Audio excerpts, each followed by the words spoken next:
위층 방에서 들려오는 것이 아니라 아직 자신이 안전하다고 믿게 만들려는 마음속 깊은 곳에서 들려오는 소리들이 있다. 서연은 매일 밤 들리는 의자 끄는 소리가 그저 오래된 아파트의 소음이라고 생각했다. 하지만 곧 깨달았다. 그것은 위층에 있는 게 아니었다. 그것은 그녀가 귀를 기울이는 바로 그곳에 나타나고 있었다. 오늘 들려드릴 이야기는 아주 큰 사건으로 시작하지 않습니다. 피가 묻은 사진도 없고 밤길에서 누군가를 따라오는 발자국도 없습니다. 시작은 훨씬 작습니다. 늦은 밤, 천장 위에서 들리는 의자 끄는 소리. 한국에서 아파트나 빌라에 살아본 분들이라면 그 소리 하나만으로도 이미 얼굴이 굳어질 겁니다. 처음에는 참습니다. 두 번째에는 시간을 봅니다. 세 번째에는 천장을 올려다봅니다. 그런데 오늘 이야기의 이상한 점은 그 윗집에 아무도 살지 않았다는 데 있습니다. 더 정확히 말하면 그 집의 주인은 오래전에 죽었고 현 관문은 몇 년째 잠겨 있었다고 합니다. 이 이야기를 보내온 사람 아니, 이 이야기 안에서 우리가 따라갈 사람의 이름은 윤서연입니다. 서연 씨는 자신이 겪은 일을 분명히 귀신을 봤다고 말하지 않았습니다. 오히려 그런 단어를 피했습니다. 통화 녹취를 정리하는 동안에도 서연 씨는 자꾸 말을 고쳤습니다. 제가 본 건 없어요. 들은 거예요. 들었다고 해서 다 믿을 수 있는 건 아니잖아요. 그렇게 말하는 목소리가 더 오래 남았습니다. 왜냐하면 정말 겁에 질린 사람들은 가끔 무서운 말을 하지 않으려고 애쓰기 때문입니다. 말로 꺼내는 순간 그 일이 다시 방 안으로 들어올 것 같아서요. 서연 씨가 그 아파트로 이사 간 건 가을 초입이었습니다. 낮에는 아직 햇빛이 뜨거운데 밤에는 창문 틈으로 찬 기운이 먼저 들어오는 시기였다고 합니다. 전 직장에서 나와 프리랜서 자막일을 시작한 지 얼마 되지 않았고 월세를 줄여야 했습니다. 원룸텔에서 1년을 버틴 뒤라 방이 2칸이라는 조건만으로도 마음이 많이 흔들렸다고 했습니다. 건물은 새 것과 거리가 멀었습니다. 엘리베이터 버튼의 숫자는 반쯤 달아 있었고 1층 우편함에는 오래된 전단지가 굳은 먼지처럼 끼어 있었습니다. 그래도 지하철역까지 걸어서 10분, 편의점까지 3분, 혼자 사는 사람에게는 그것만으로 충분한 이유가 되었습니다. 그 집은 604호였습니다. 부동산 중개인은 윗집은 조용해요라고 했습니다. 사실 그 말은 계약을 권하는 말 중에서 가장 믿기 어려운 말입니다. 조용하다는 건 누구 기준인지 알 수 없고 낮에 조용한 집이 밤에도 조용하리라는 보장은 없습니다. 그래도 서연 씨는 그때 대수롭지 않게 넘겼습니다. 중개인은 덧붙였습니다. 위에는 거의 비어 있다고 보시면 돼요. 주인이 지방에 계신다나 가족이 관리한다나 아무튼 사람 들락거리는 집은 아니에요. 그 말도 그때는 장점처럼 들렸습니다. 이사 첫날 서연 씨는 빈 박스 위에 앉아 김밥을 먹으며 천장을 올려다봤고 혼잣말처럼 말했습니다. 그래, 이 정도면 됐다. 604호의 구조는 단순했습니다. 현관을 열면 작은 부엌이 있고 오른쪽으로 욕실 안쪽으로 거실 겸 작업실 그 옆에 침실 하나가 붙어 있었습니다. 서연 씨는 짐을 풀면서 방마다 소리가 다르게 울린다는 걸 느꼈습니다. 부엌에서는 냉장고 소리가 크게 들렸고 침실에서는 도로 소음이 얇게 들어왔고 거실에서는 이상하게 천장이 낮게 느껴졌습니다. 처음엔 오래된 형광등 때문이라고 생각했습니다. 형광등 덮개 안에 죽은 벌레가 몇 마리 있었고 불을 켜면 그 그림자가 천장에 작은 점처럼 비쳤습니다. 그 작은 점들 때문에 천장이 단순한 흰색 면이 아니라 누군가 오래 들여다본 오래된 종이처럼 보였다고 했습니다. 첫날 밤에는 아무 일도 없었습니다. 냉장고 모터 소리, 바깥 도로에서 멀어지는 오토바이 소리, 옆집 현관문이 닫히는 소리 정도였습니다. 오래된 아파트 특유의 소리가 있었지만 견딜만 했습니다. 둘째 날 밤, 서연 씨는 책상 앞에 앉아 드라마 자막 싱크를 맞추고 있었습니다. 이어폰을 한쪽만 끼고 다른 한쪽 귀는 방해 소리를 듣는 버릇이 있었습니다. 새벽 1시가 조금 넘었을 때였습니다. 천장 위에서 끄끄 하는 소리가 났습니다. 한 번에 길게 마룻바닥 위로 무거운 의자를 밀 때 나는 소리였습니다. 서연 씨는 마우스를 멈추고 천장을 봤습니다. 그리고 아주 자연스럽게 생각했습니다. 윗집 사람이 의자를 뺐구나. 자막 일을 하는 사람들은 소리에 민감해질 수밖에 없습니다. 대사 사이에 숨문이 닫히는 순간 멀리서 울리는 휴대폰 진동까지 타임라인 위에 맞춰야 합니다. 서연 씨도 그래서 처음엔 자신이 직업 때문에 예민하게 듣는다고 생각했습니다. 남들은 못 듣고 지나갈 작은 소리를 크게 듣는 편이라고요. 그런데 의자 소리는 그런 종류가 아니었습니다. 배경음처럼 흐르는 게 아니라 방 안의 모든 소리를 밀어내고 앞으로 나왔습니다. 이어폰 속 배우의 대사보다, 냉장고 모터보다, 자기 심장 소리보다 먼저 들렸습니다. 그래서 더 이상했습니다. 소리는 작았는데 방 안에서 가장 가까운 것처럼 느껴졌습니다. 그 소리는 약 10초 정도 이어졌습니다. 긁히는 소리가 멈춘 뒤에는 작은 탁 소리, 그러니까 의자 다리가 바닥에 다시 내려앉는 듯한 소리가 따라왔습니다. 서연 씨는 그 시간에 누가 책상을 정리하나 싶었지만 자신도 늦게까지 일하는 사람이었고 새벽에 의자를 빼거나 컵을 떨어뜨릴 수 있다는 걸 알았습니다. 문제는 그 다음 날이었습니다. 정확히 같은 시간대, 비슷한 길이, 비슷한 방향으로 소리가 났습니다. 이번에는 거실 쪽 천장에서 시작해 방 쪽으로 미끄러졌습니다. 오래된 나무가 바닥을 긁는 듣는 사람의 어금니를 살짝 물리게 하는 소리였습니다. 세 번째 밤이 되자 서연 씨는 시간을 확인했습니다. 1시 17분. 휴대폰 화면을 켜자 어두운 방에 푸른빛이 잠깐 번졌고 그 빛 때문에 천장 모서리가 더 낮아 보였다고 합니다. 그날은 조금 이상했습니다. 서연 씨가 책상 앞에서 일하고 있을 때는 책상 위쪽에서 났고 물을 마시러 부엌 쪽으로 가자 몇 초 뒤 부엌 천장 쪽에서 다시 났습니다. 물론 오래된 건물의 소리는 방향을 착각하게 만들 수 있습니다. 배관이 울리면 옆집 소리도 위에서 나는 것처럼 느껴집니다. 서연 씨도 그렇게 생각했습니다. 내가 예민해졌나 보다. 그리고 다시 일했습니다.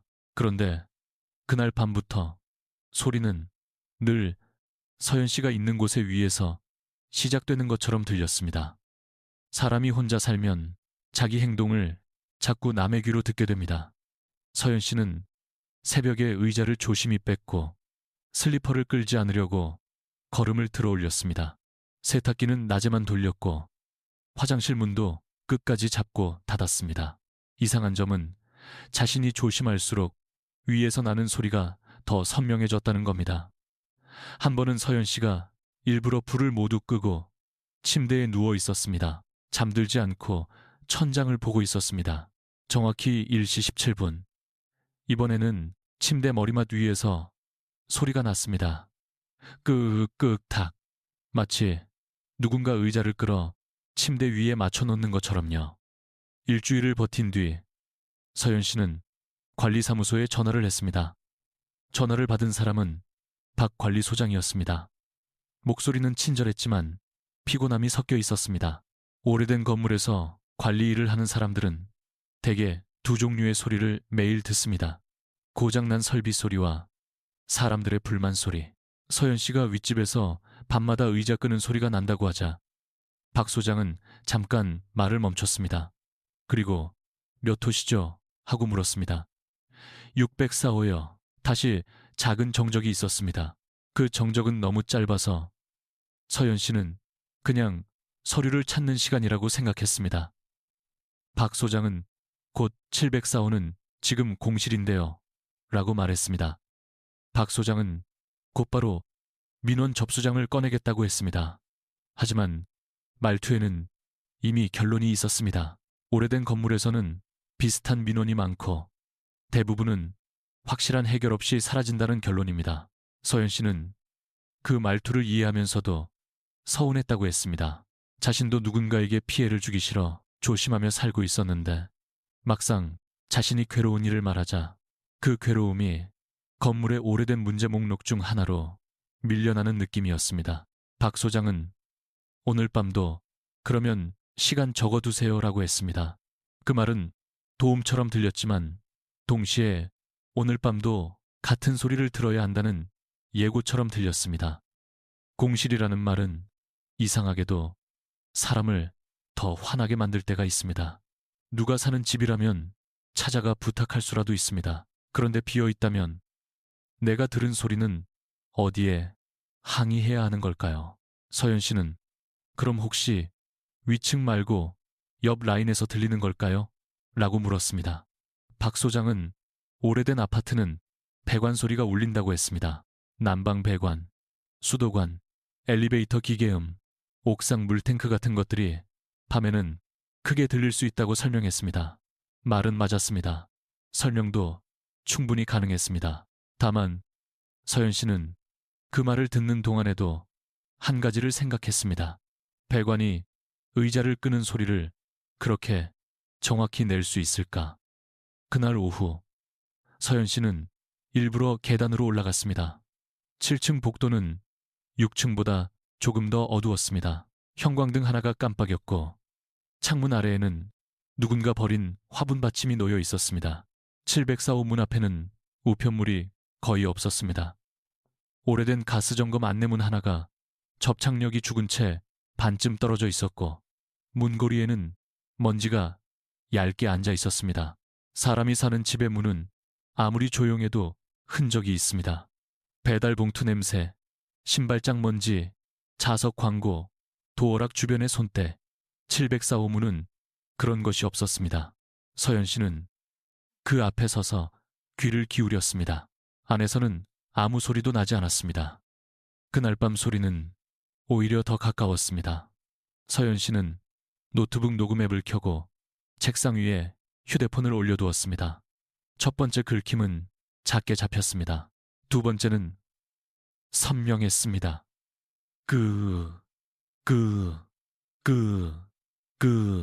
녹음 파일에서는 실제로 들을 때보다 소리가 더 납작하게 눌려 있었습니다.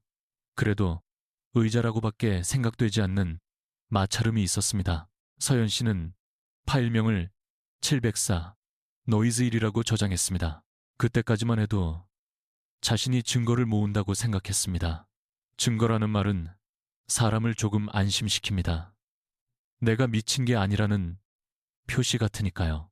하지만 이상한 일은 증거를 모으기 시작할 때부터 더 많아졌습니다. 증공주론. 다음날 서연 씨는 동생 민우에게 녹음 파일을 보냈습니다. 민우는 음향 장비를 조금 만지는 취미가 있었고 무엇이든 먼저 그거 착각이야 라고 말하는 타입이었습니다.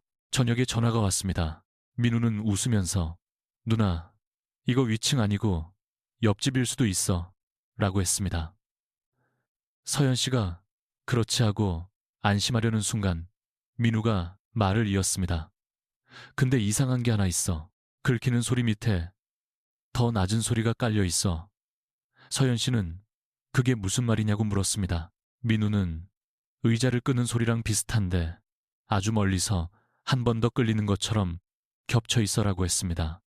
그 말을 들은 뒤부터 서연 씨는 소리를 다르게 듣기 시작했습니다. 처음에는 하나였던 소리가 두 겹으로 들렸습니다. 천장 바로 위에서 나는 소리, 그리고 그보다 훨씬 깊은 곳에서 따라오는 소리. 마치 같은 동작이 시간차를 두고 여러 층을 지나가는 것 같았습니다. 사람은 설명을 얻으면 편해지는 게 아니라 가끔 더 나쁜 귀를 갖게 됩니다.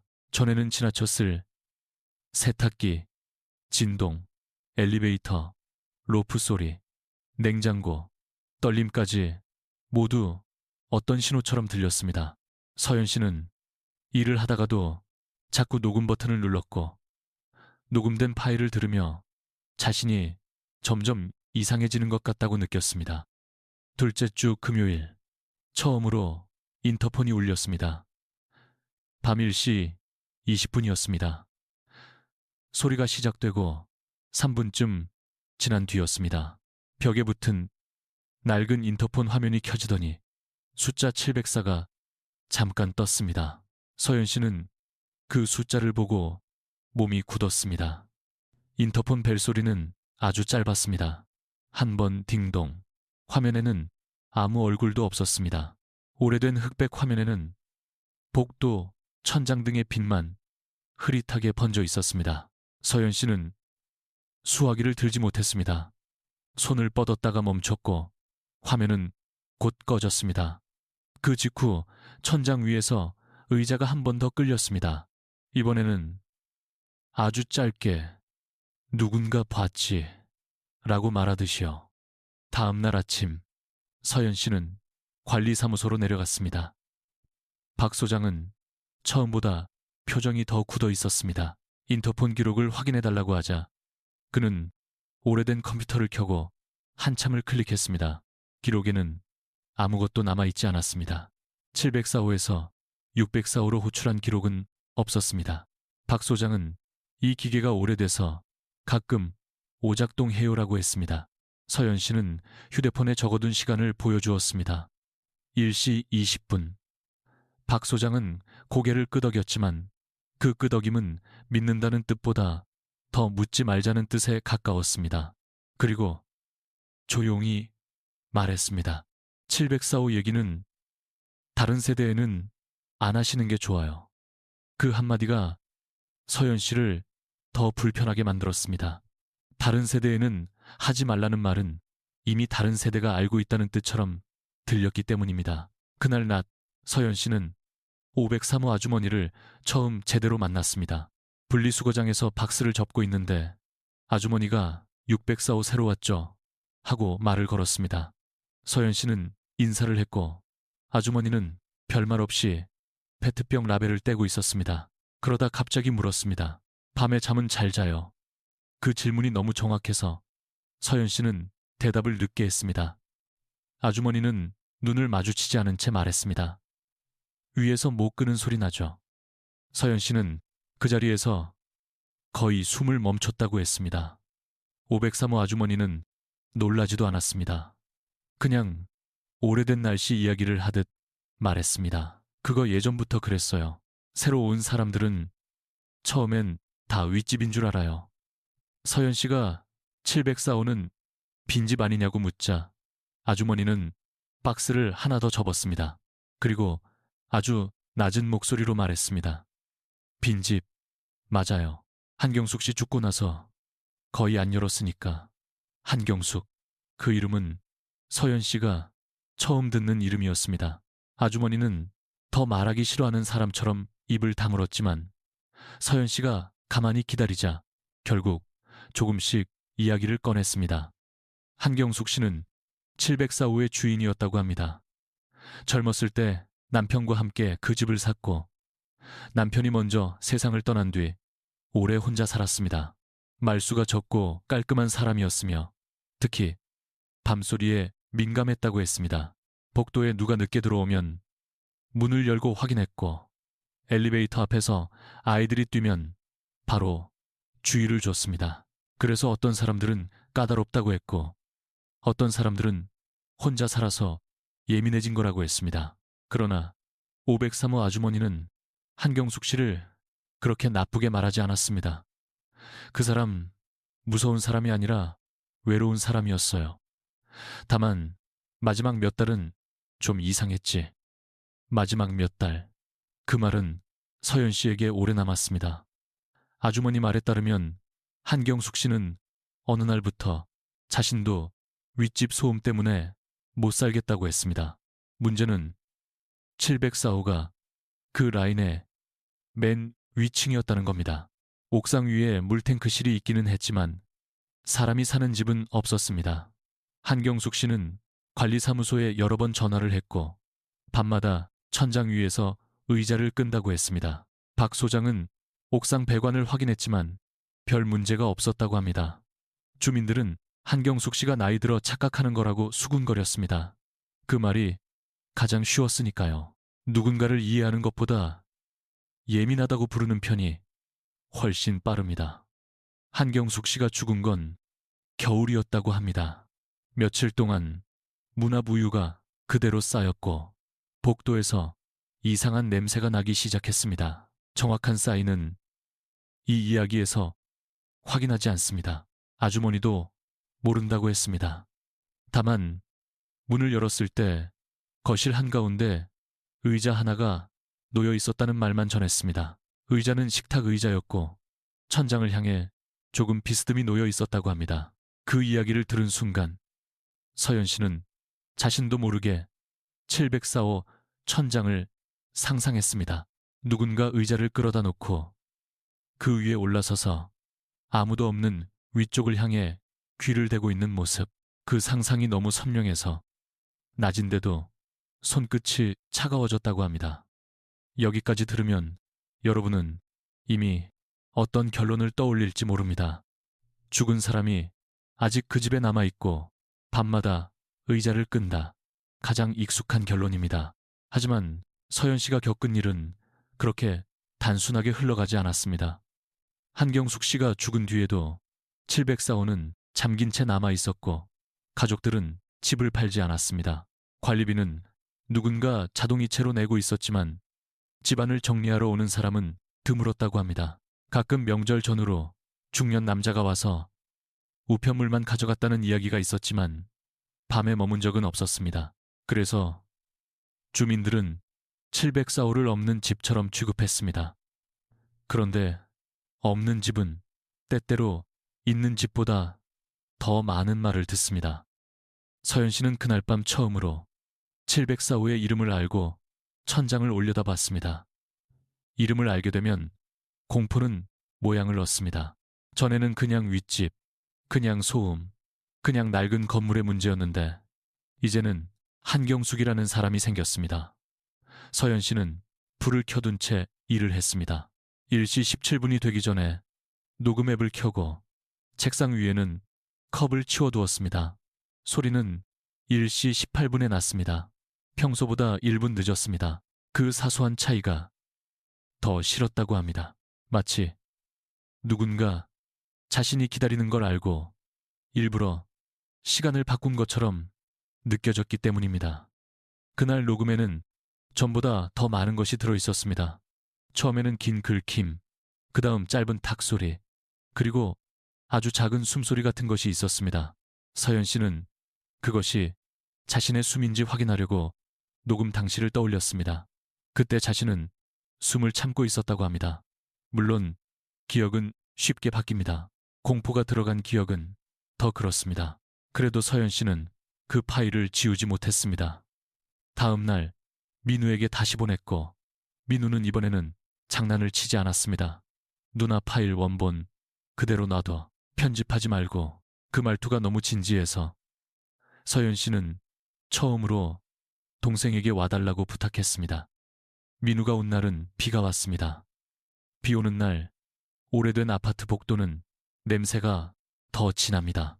젖은 우산, 낡은 시멘트, 엘리베이터 안에 쇠 냄새, 누군가 신발에 묻혀온 흙 냄새가 섞입니다.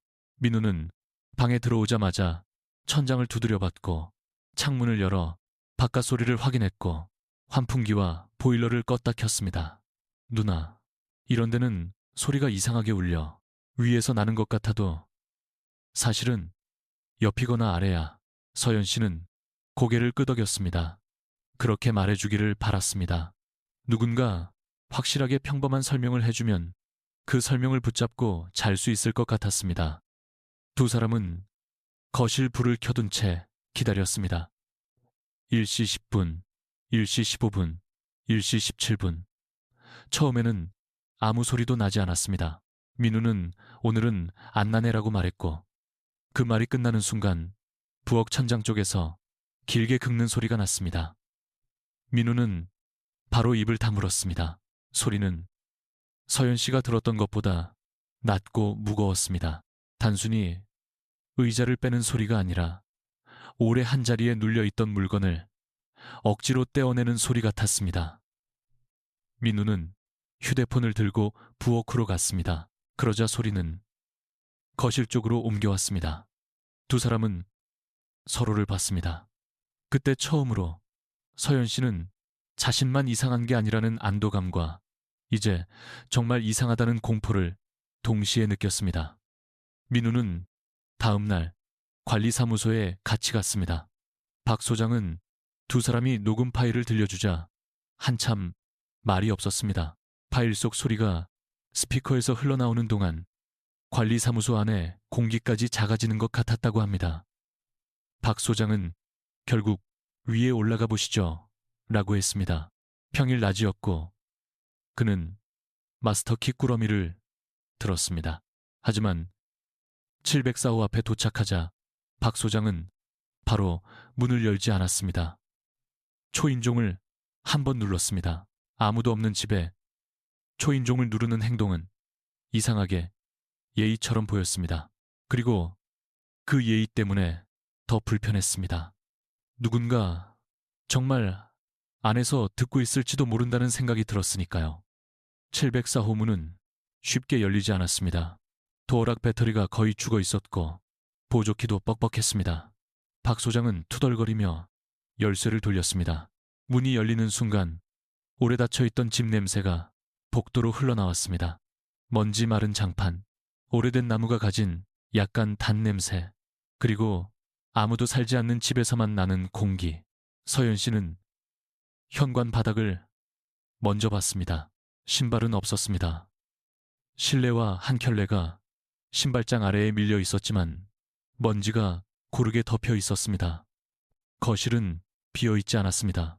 낡은 소파, 작은 식탁 장식장이 그대로 있었습니다. 사람이 갑자기 나갔다기보다 시간이 사람만 빼놓고 멈춘 집 같았습니다. 현관 옆에는 오래된 우산 3개가 꽂혀 있었습니다. 손잡이는 반질반질했지만 천은 바싹 말라 있었습니다. 신발장 위에는 작은 약봉지와 돋보기 볼펜 하나가 놓여 있었습니다. 약봉지의 날짜나 내용은 여기서 말하지 않겠습니다. 확인된 것도 아니고 누군가의 마지막 생활을 함부로 해석하고 싶지도 않습니다.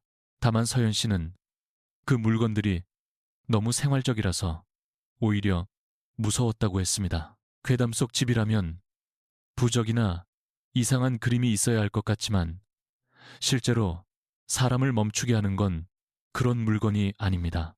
아직 버리지 못한 우산 뚜껑 열린 볼펜, 누군가 다시 읽으려고 접어둔 고지서입니다. 가장 먼저 눈에 띈 것은 바닥이었습니다. 거실 장판 위에는 의자를 끈 자국처럼 보이는 긴 흔적들이 있었습니다. 하지만 오래된 집의 장판에는 원래 그런 자국이 많습니다. 식탁 의자는 4개였고 그중 하나만 거실 중앙에서 조금 떨어진 곳에 놓여 있었습니다. 박 소장은 정리할 사람이 없어서 그대로예요 라고 말했습니다. 서연 씨는 천장을 보았습니다. 아무것도 없었습니다. 천장을. 누수 자국도 뚫린 흔적도 이상한 얼룩도 없었습니다. 그런데 집 안에 들어와 보니 이상하게 소리가 날 만한 물건이 너무 많아 보였습니다. 의자, 식탁, 낡은 장식장 바닥, 모든 물건이 밤이 되면 움직일 수 있을 것처럼 조용히 서 있었습니다. 벽에는 달력이 하나 걸려 있었습니다. 해가 지난 지 오래된 달력이었고 마지막으로 넘겨진 달은 12월이었습니다. 며칠 칸에는 작은 동그라미가 쳐져 있었고 몇 칸에는 밤소리 관리소 같은 짧은 단어가 적혀 있었습니다. 글씨는 반듯했지만 뒤로 갈수록 힘이 빠져 있었습니다. 서연 씨는 그 달력을 보며 한 사람의 불안이 어떻게 기록이 되는지 처음 보았다고 했습니다. 처음엔 날짜와 시간을 적고 나중엔 단어만 남기고 더 나중엔 같은 말을 반복하게 됩니다.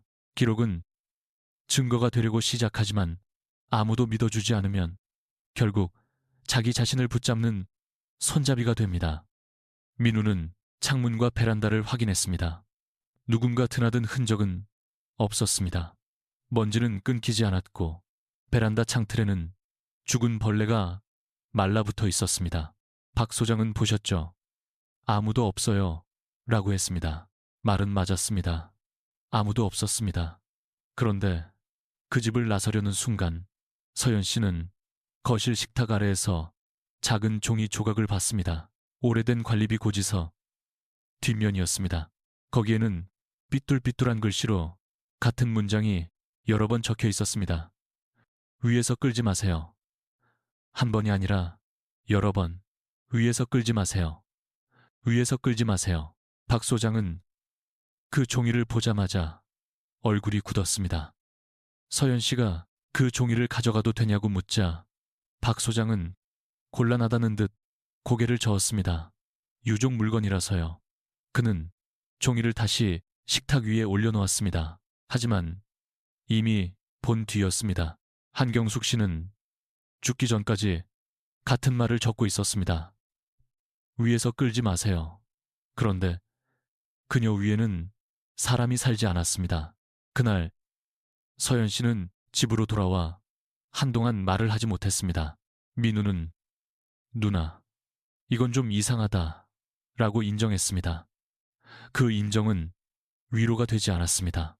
오히려 평범한 설명을 담당하던 사람이 물러난 자리에서 방안은 더 넓고 어두워졌습니다. 그 이후 며칠 동안 소리는 나지 않았습니다. 너무 조용해서 더 불편했습니다.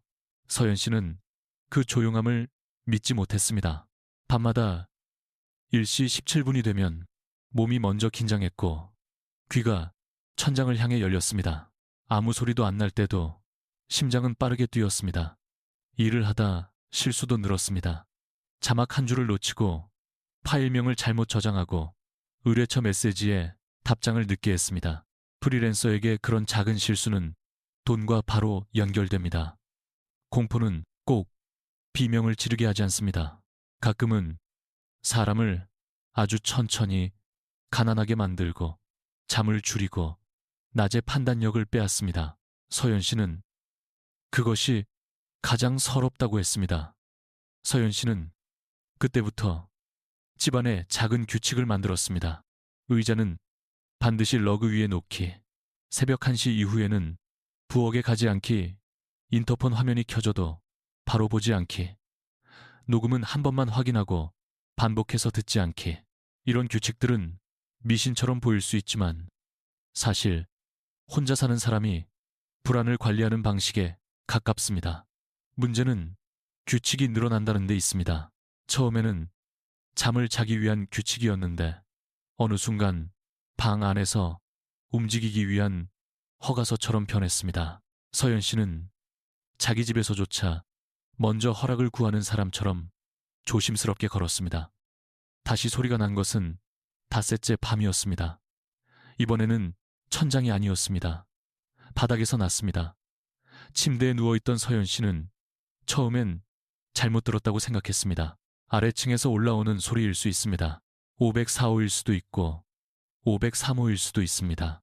그런데 소리는 침대 아래에서 시작해 책상 쪽으로 갔습니다. 바닥 위가 아니라 바닥 밑에서 의자가 끌리는 듯한 느낌이었습니다.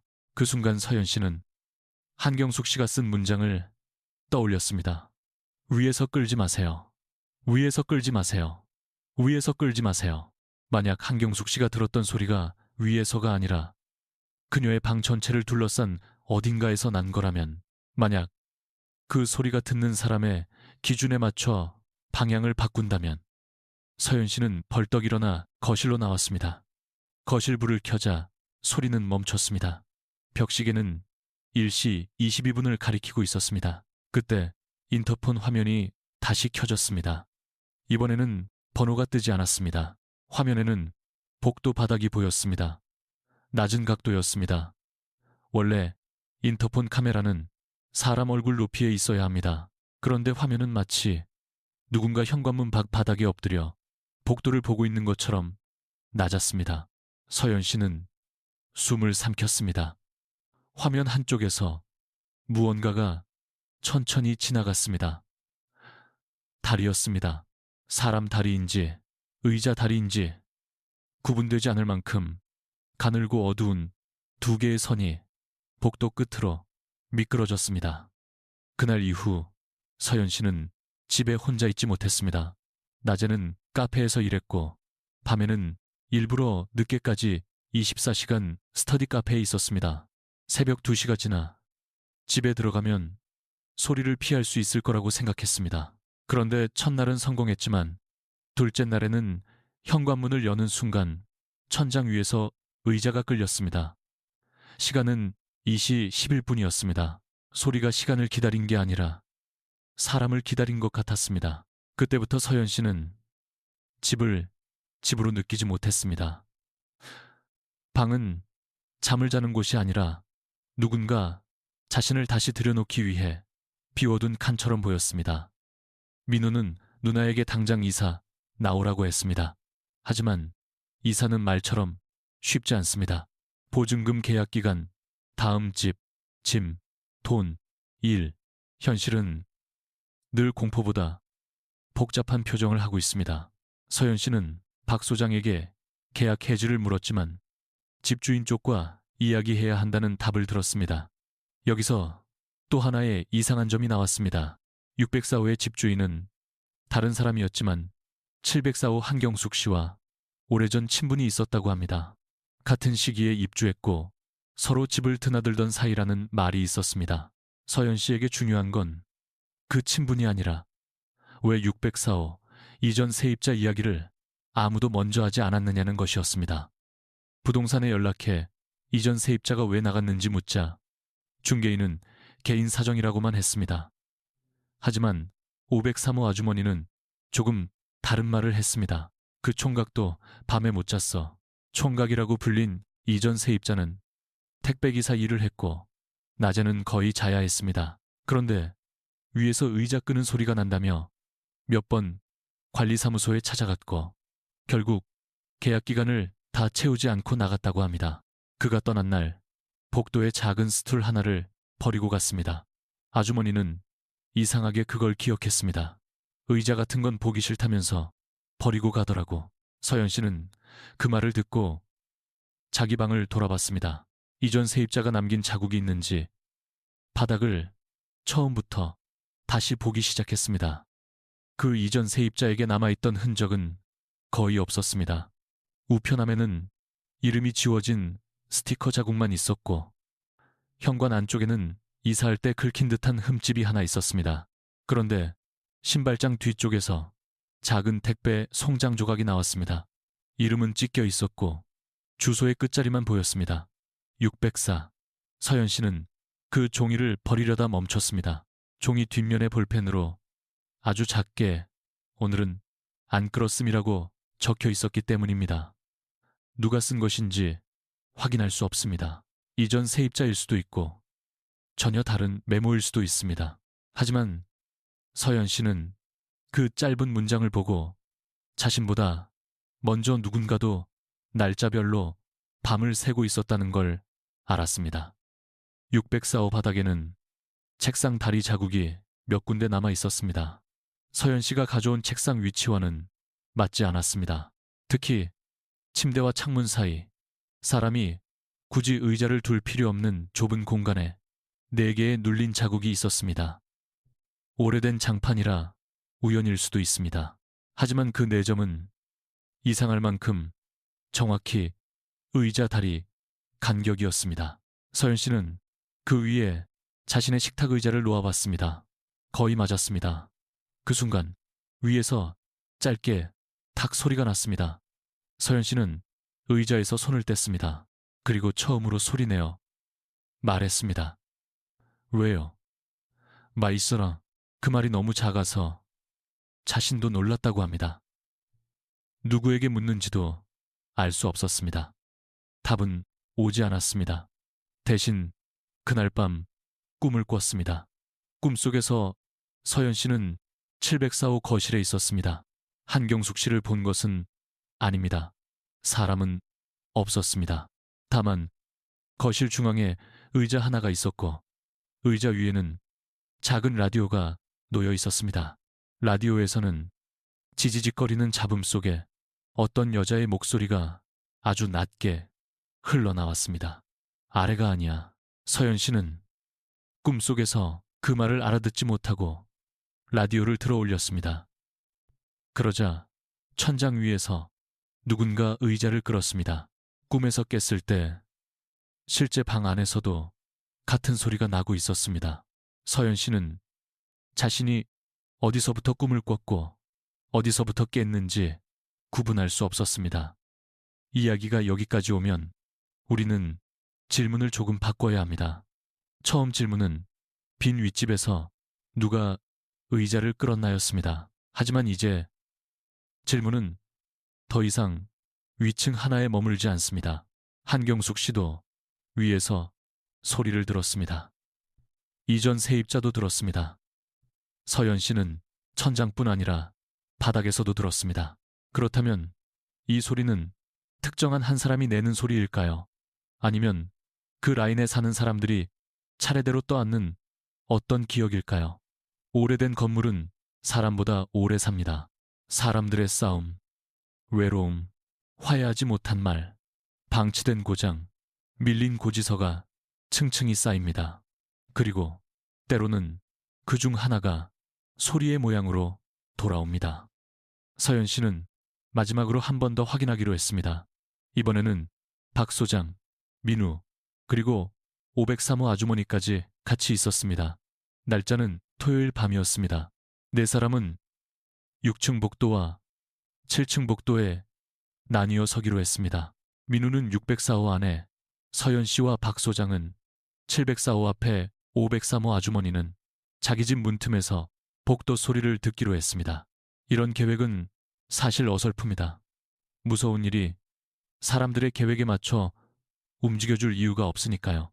그래도 사람은 확인 절차를 만들면 견딜 수 있습니다. 확인하려 한다는 사실만으로 자신이 아직 이성의 편에 서 있다고 느끼기 때문입니다. 1시 15분 7층 복도는 조용했습니다. 1시 17분 704호 안에서는 아무 소리도 나지 않았습니다. 박 소장은 안도의 숨을 작게 쉬었습니다. 그 순간 민우에게서 메시지가 왔습니다.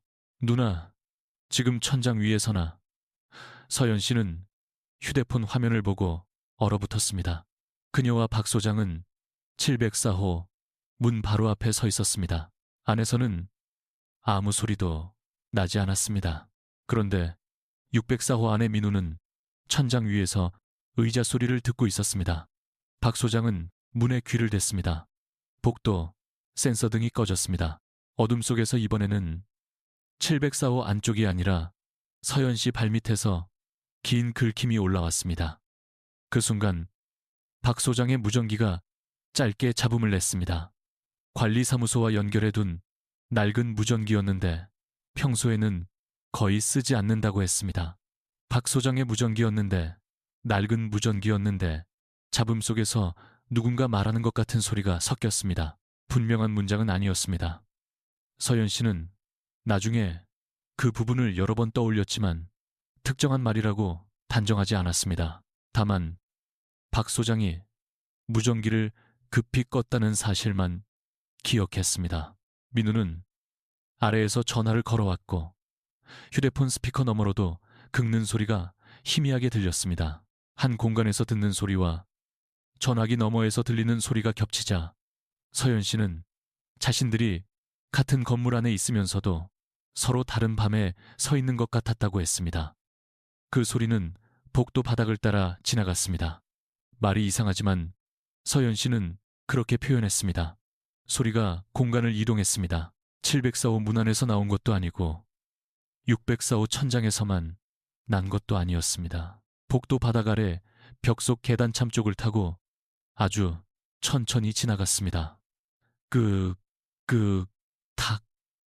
그때 704호 도어락이 혼자 켜졌습니다.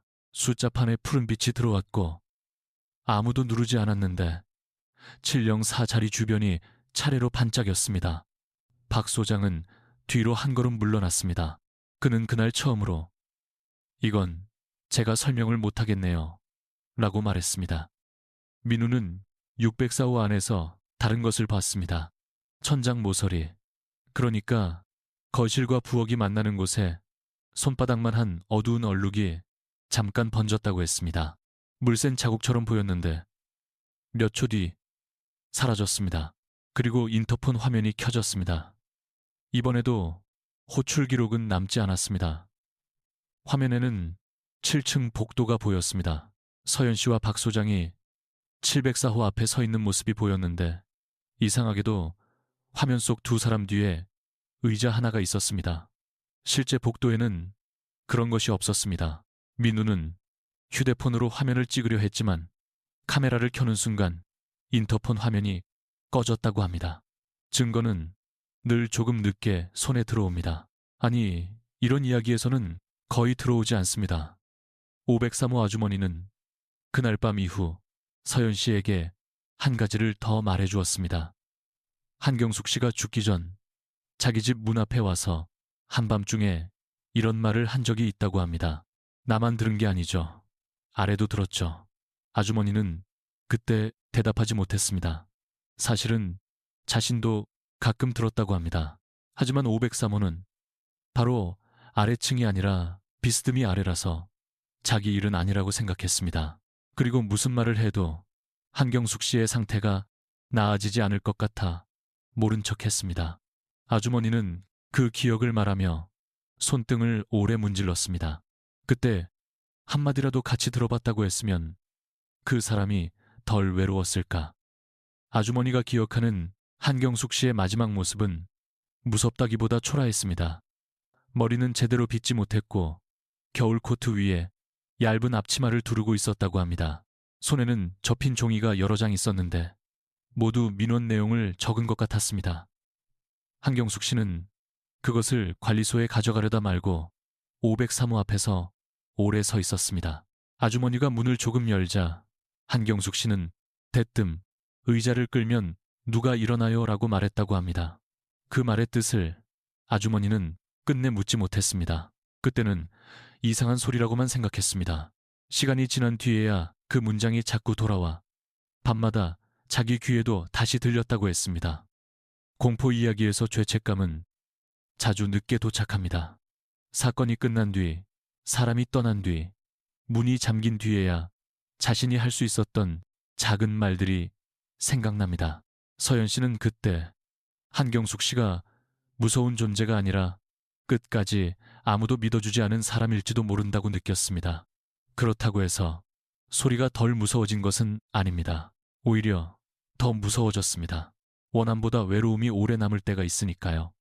원하는 방향이 있지만 외로움은 방향이 없습니다. 위에서도 들리고 아래에서도 들리고 옆에서도 들립니다. 듣는 사람이 있는 곳이면 어디든 그쪽으로 얼굴을 돌리는 것 같습니다. 서연 씨는 결국 병원 진료를 받았습니다. 잠을 못 자고 심장이 자주 뛰어서였습니다. 여기서 특정한 진단명을 붙이지는 않겠습니다. 서연 씨도 그것을 원하지 않았습니다. 의사는 스트레스와 수면 부족이 감각을 예민하게 만들 수 있다고 했고 그 말은 틀리지 않습니다. 사람의 몸은 약해지면 방 안의 모든 소리를 위협으로 해석하기도 합니다.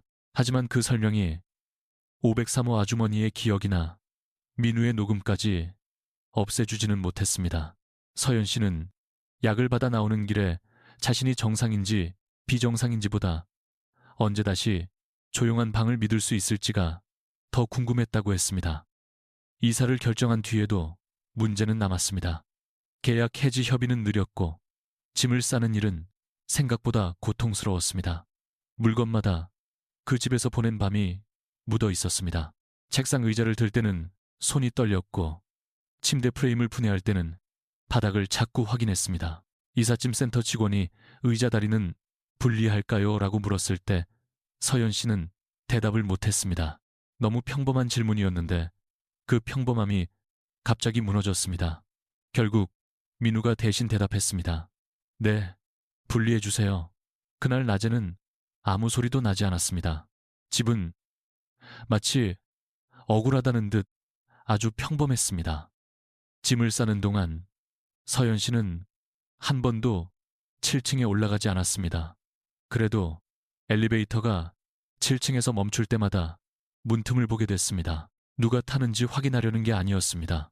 비어있는 복도가 정말 비어있는지 보고 싶었습니다. 한 번은 엘리베이터 문이 열렸는데 7층 복도 끝 704호 앞에 흰 비닐봉지가 놓여 있었습니다. 관리비 고지서나 우편물을 담은 봉지처럼 보였습니다. 서연 씨는 내려가지 않았고 문은 다시 닫혔습니다. 다음 날 박 소장에게 물어보니 그는 그런 봉지를 둔 적이 없다고 했습니다. 사소한 착각일 수 있습니다. 그러나 이 이야기에서는 그런 사소한 것들이 늘 가장 늦게 마음을 흔듭니다. 마지막 밤 서연 씨는 604호에서 자지 않으려고 했습니다. 짐은 대부분 나갔고 바닥에는 먼지와 테이프 조각만 남아 있었습니다. 그런데 보증금 정산 때문에 다음 날 아침까지 열쇠를 가지고 있어야 했고 서연 씨는 잠깐만 들러 청소를 마치기로 했습니다. 밤 11시쯤이었습니다. 빈집이 된 604호는 처음 이사 왔을 때보다 더 낯설었습니다. 사람의 물건이 빠져나가면 방은 원래 크기로 돌아오는 게 아니라 잠시 누구의 것도 아닌 상태가 됩니다. 서연 씨는 걸레로 바닥을 닦다가 이전 세입자의 의자, 자국 위에 손이 닿았습니다. 국미, 솜남이라 손바닥 아래 장판이 아주 살짝 차가웠습니다. 그때 위에서 소리가 났습니다. 아직 일시가 아니었습니다. 시간은 11시 36분이었습니다. 서연 씨는 고개를 들었습니다. 천장 위에서 의자가 끌렸습니다. 길게 한 번. 이번에는 화가 났다고 합니다. 너무 지치고 무서워서 오히려 화가 먼저 올라왔습니다. 서연 씨는 천장을 향해 말했습니다. 저 이제 나가요. 더는 못 들어요. 방 안은 조용했습니다. 몇 초 뒤 바닥 아래에서 같은 소리가 났습니다. 그리고 벽 쪽에서 한 번 더. 마치 누군가 위와 아래와 옆에서 동시에 의자를 조금씩 밀어 빈방의 중심으로 모으는 것 같았습니다. 서연 씨는 현관으로 걸어갔습니다. 그때 인터폰이 켜졌습니다. 화면에는 704호 문이 보였습니다. 이상한 점은 704호 문이 아주 조금 열려 있었다는 겁니다. 낮에 박 소장이 확인했을 때는 분명 잠겨 있었습니다. 화면 속 문틈은 손가락 하나 들어갈 정도였고 그 틈 안은 검었습니다. 서연 씨는 현관문 손잡이를 잡은 채 움직이지 못했습니다. 화면 속에서 어떤 소리가 났는지는 알 수 없습니다. 인터폰은 영상만 켜져 있었습니다. 하지만 서연 씨는 그 순간 머릿속에서 한 문장을 들었다고 했습니다. 목소리라기보다 생각처럼 들어온 말, 위에서 끌지 마세요. 서연 씨는 그대로 집을 나왔습니다. 엘리베이터를 기다리지 않고 계단으로 내려갔습니다. 6층에서 5층으로, 5층에서 4층으로 내려가는 동안 위쪽에서 발소리 같은 것이 따라오는 것 같았지만 돌아보지 않았습니다. 1층 현관을 나와 편의점 불빛을 볼 때까지 숨을 제대로 쉬지 못했습니다. 그날 밤 민우의 집에서 잤고 다음날 열쇠는 민우가 대신 반납했습니다. 박 소장은 별말을 하지 않았다고 합니다. 다만 604호 안을 확인하고 나온 뒤 민우에게 이렇게 말했다고 합니다. 의자 두고 가신 건 없죠? 민우가 없다고 하자 박 소장은 이상하네 라고만 했습니다. 더 묻지는 않았습니다. 민우가 나중에 들려준 말에 따르면 604호 거실 한가운데 작은 의자 자국이 새로 생겨 있었다고 합니다. 누가 실제 의자를 놓았다는 증거는 없습니다. 이삿짐이 빠지면서 생긴 눌림일 수도 있고 비 때문에 그렇게 보였을 수도 있습니다. 하지만 민우는 그 자국이 4개였고 너무 반듯했다고 했습니다. 그리고 자국 가운데에는 먼지가 없었다고 합니다. 빈집에서 방금 무언가가 있다가 사라진 자리처럼 민우는 사진을 찍으려 했지만 박 소장이 새 세입자 보러 오기로 했다며 서둘러 문을 닫았다고 했습니다. 민우도 더 따지지 않았습니다. 사람은 가끔 진실보다 빨리 그 장소를 벗어나고 싶어집니다. 서연 씨는 그 뒤로 그 동네에 가지 않았습니다. 계약 문제는 적당히 마무리됐고 보증금 일부를 손해봤지만 더 이상 다투고 싶지 않았다고 합니다. 새로 구한 집은 반지하도 아니고 윗집도 있었습니다. 처음 며칠은 작은 소리에도 잠을 깼지만 시간이 지나자 조금 나아졌습니다.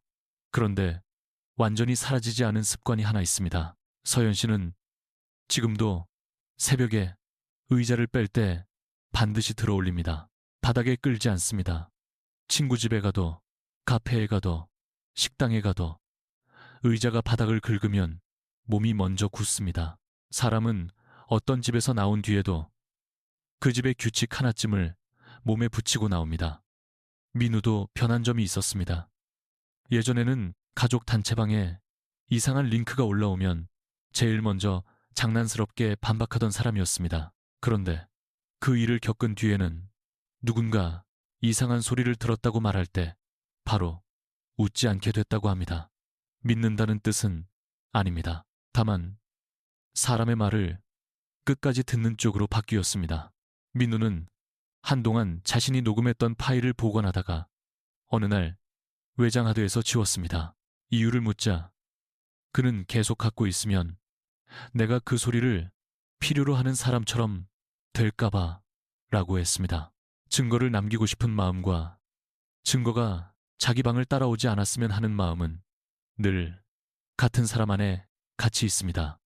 몇 달 뒤 서연 씨는 우연히 부동산 앱에서 604호 매물을 봤습니다. 사진은 밝게 찍혀 있었습니다. 거실은 넓어 보였고 문구에는 조용한 주거 환경, 즉시 입주 가능이라고 적혀 있었습니다. 사진 속에는 새 장판이 깔려 있었습니다. 이전 자국은 보이지 않았습니다. 서연 씨는 화면을 오래 봤습니다. 그리고 자신도 모르게 7층 사진을 찾았습니다. 당연히 없었습니다. 매물은 604호였으니까요. 그런데 마지막 사진 현관에서 거실을 바라본 사진에 천장 모서리에 작은 그림자가 보였습니다. 확대하면 깨지는 정도의 그림자였습니다. 누구에게 보여줘도 조명 때문이라고 할 만한. 서연 씨는 휴대폰을 껐습니다. 이야기가 끝난 줄 알았던 시점에 짧은 메시지가 하나 더 왔습니다. 서연 씨가 떠난 지 약 반년 뒤였습니다. 한 온라인 지역 커뮤니티에 이런 글이 올라왔다고 합니다. 혹시 아파트 604호 사시는 분 계신가요?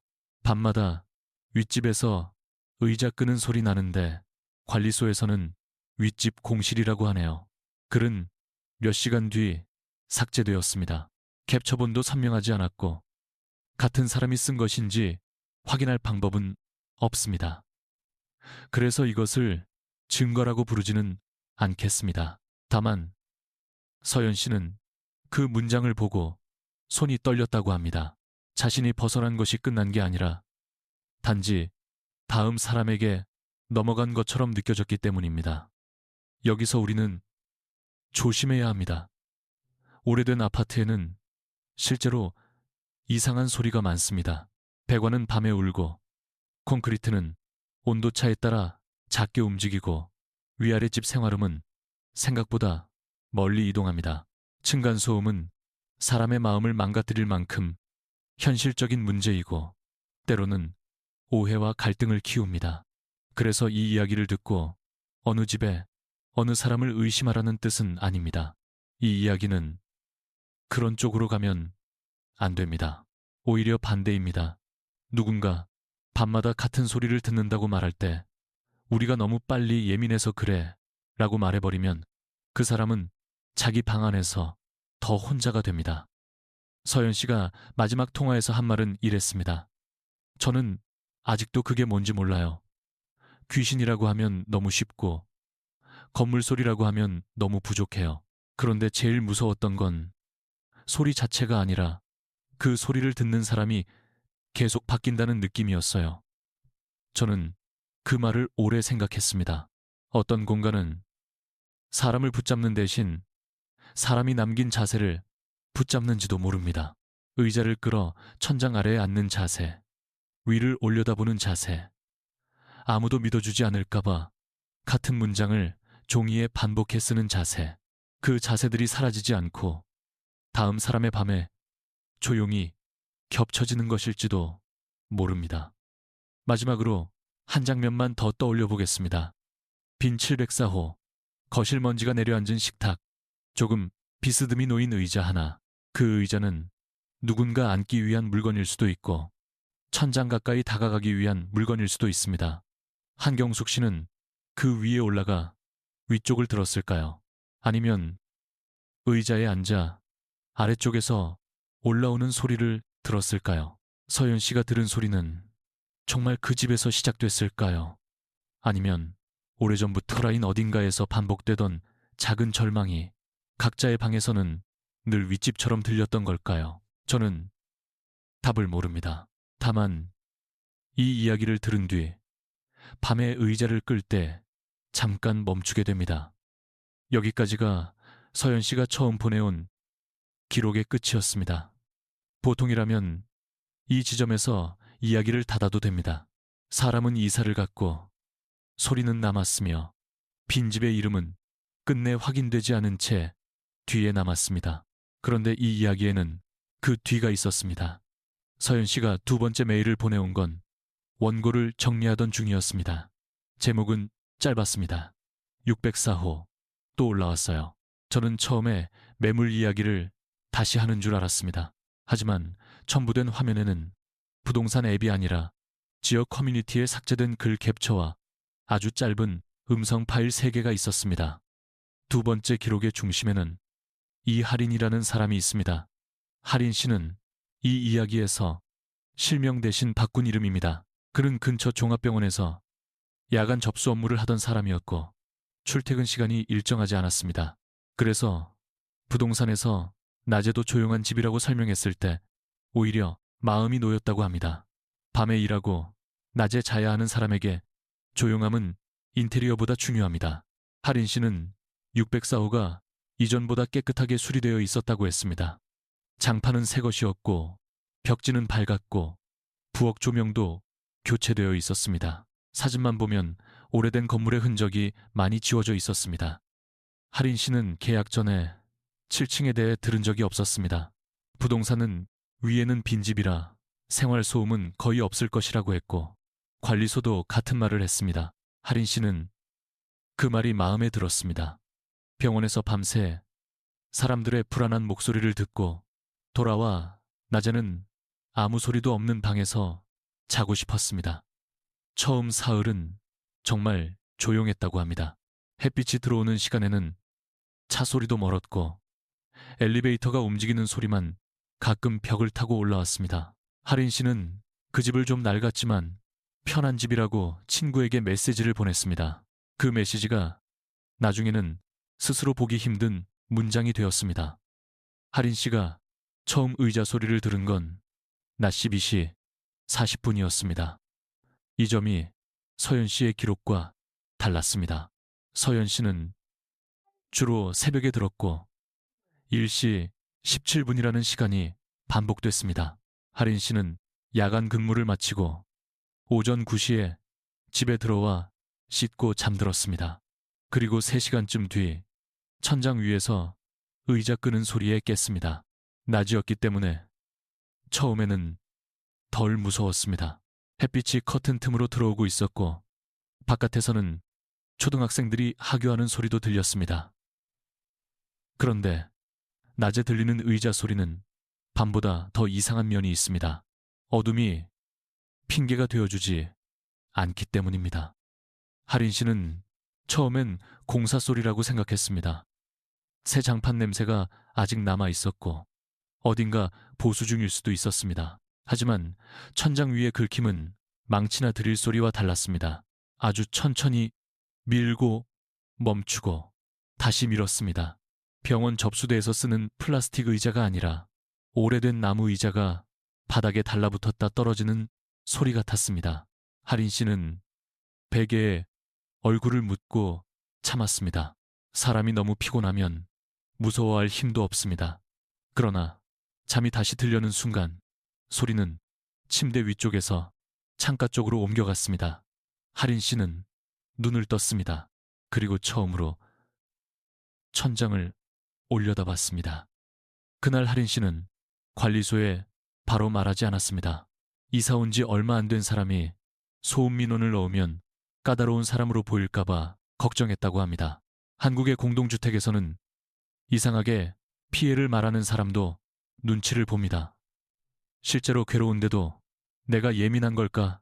라는 생각부터 합니다. 할인 씨도 그랬습니다.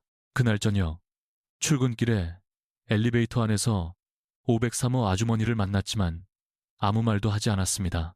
아주머니는 할인 씨를 한참 보더니 새로 왔죠? 라고만 했습니다. 할인 씨는 네 하고 대답했습니다. 아주머니는 입술을 달싹이다가 그만두었습니다. 그 망설임은 며칠 뒤에야 의미를 얻었습니다. 두 번째 소리는 주말 아침에 났습니다. 할인 씨는 쉬는 날이라 늦게까지 자려고 했습니다. 오전 7시 4분, 정확히는 휴대폰 알람을 끈 직후였습니다. 천장 위에서 의자가 한 번 끌렸고 곧이어 현관 쪽에서 무언가 부딪히는 소리가 났습니다. 할인 씨는 택배가 온 줄 알고 일어났습니다. 현관문을 열었지만 복도에는 아무것도 없었습니다. 대신 문 앞 바닥에 아주 작은 나무 조각 하나가 떨어져 있었습니다. 성냥 개비보다 조금 굵고 한쪽이 납작하게 달아 있었습니다. 할인 씨는 그것을 집 안으로 들고 들어오지 않았습니다. 가게 발로 복도 한쪽으로 밀어놓고 문을 닫았습니다. 그런데 다음 날 아침 그 조각은 현관 안쪽에 있었습니다. 이 부분을 말할 때 할인 씨는 스스로도 믿기 어렵다고 했습니다. 문틈으로 들어왔을 수도 있습니다. 청소하다가 신발에 붙어 들어왔을 수도 있습니다. 오래된 건물에는 작은 나무 조각이나 장판 부스러기가 얼마든지 있습니다. 다만 할인 씨가 이상하게 느낀 건 조각의 위치였습니다. 현관 안쪽 신발장 바로 앞이 아니라 거실 중앙에 있었습니다. 마치 누군가 의자 다리 밑에서 떨어진 조각을 거기까지 끌고 온 것처럼요. 할인 씨는 그것을 휴지로 집어 쓰레기통에 넣었습니다. 그날 밤 퇴근하고 돌아왔을 때 쓰레기통 안에는 아무것도 없었습니다. 봉투를 묶은 적도 없는데 말입니다. 할인 씨는 그때부터 휴대폰으로 메모를 하기 시작했습니다. 월요일 12-40 천장, 토요일 7-4, 현관 수요일 13-18 침대 위, 이렇게 짧게 적었습니다. 서연 씨의 기록과 비슷했지만 시간대는 달랐습니다. 할인 씨가 집에 있는 시간에 맞춰 소리가 나타나는 것처럼 보였습니다. 야간 근무 뒤 낮에 자면 낮에 났고 쉬는 날 밤에 있으면 밤에 났습니다. 한 번은 일부러 집에 들어오지 않고 근처 찜질방에서 잤습니다. 그런저 장애에 한다. 그날은 아무 일도 없었습니다. 다음 날 아침 집 문을 여는 순간 부엌 쪽 천장에서 의자가 짧게 밀렸습니다. 할인 씨는 그 소리를 듣고 집 안으로 들어가지 못한 채 한참 현관에 서 있었습니다. 관리소에 처음 내려간 날 박 소장은 없었습니다. 대신 젊은 직원이 자리를 지키고 있었습니다. 할인 씨가 704호 소음을 말하자 직원은 곧바로 표정이 굳었습니다. 이상한 건 그가 놀라서 굳은 게 아니라 이미 들은 말이라는 듯 굳었다는 점입니다. 직원은 그쪽은 공실입니다라고 말했고 할인 씨는 알아요. 그래서 요라고 대답했습니다. 직원은 민원장을 뒤적이다가 배관 쪽 점검을 잡아보겠습니다라고 했습니다. 할인 씨는 거기서 배관이라는 단어가 얼마나 편리한지 처음 느꼈습니다. 설명은 되지만 아무것도 끝내주지 않는 단어, 책임을 한층 아래도 위도 아닌 벽 속으로 밀어넣는 단어였습니다. 그날 오후 503호 아주머니가 할인 씨 집 문을 두드렸습니다. 손에는 귤 봉지가 들려 있었습니다.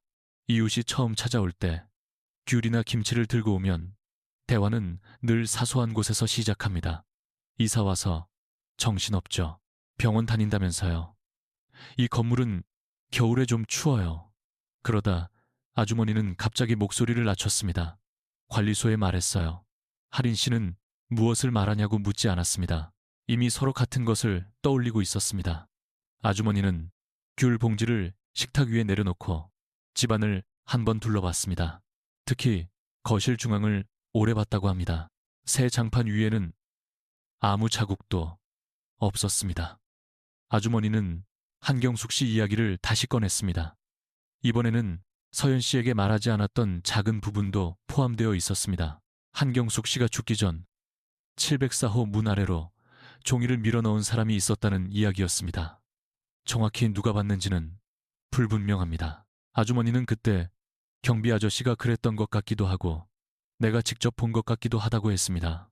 기억은 시간이 지나면 남의 말과 자기 눈을 섞습니다. 그 종이에 뭐라고 적혀 있었는지는 아무도 모릅니다. 다만 며칠 뒤 한경숙 씨가 관리소에서 크게 항의했다는 말이 있었습니다. 나보고 조용히 하라니 나는 끌지 않았는데 아주머니는 그 문장을 오래 기억했습니다. 할인 씨는 실제로 704호에서 의자 소리가 났다면 아래층 사람들은 그녀를 의심했을 겁니다. 그런데 한경숙 씨 자신은 위에서 들린다고 했습니다. 그러면 이 건물에서는 늘 누군가가 가해자로 오해받고 동시에 피해자가 되는 구조였을지도 모릅니다. 위에서는 아래를, 아래에서는 위를, 옆에서는 옆을 의심합니다. 소리는 방향을 가진 것처럼 들리지만 사람들의 관계만 망가뜨리고 정작 자기 자리는 보여주지 않습니다. 할인 씨는 그날 이후 704호 주인을 덜 무서워하고 대신 건물 자체를 더 무서워하게 됐다고 말했습니다. 두 번째 음성 파일은 할인 씨가 욕실에서 녹음한 것이었습니다.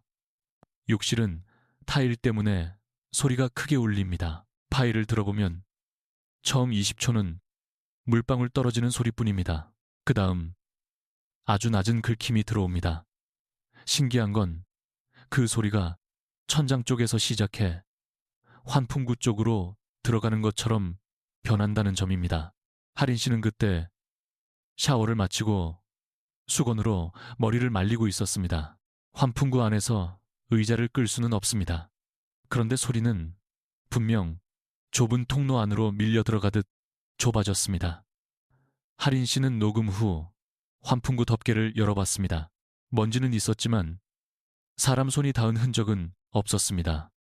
그날 밤 할인 씨는 병원 근무 중에도 소리를 들었습니다. 이것은 실제 소리가 아니었을 가능성이 큽니다. 수면 부족과 스트레스가 만든 잔향일 수 있습니다. 할인 씨도 그 점을 인정했습니다.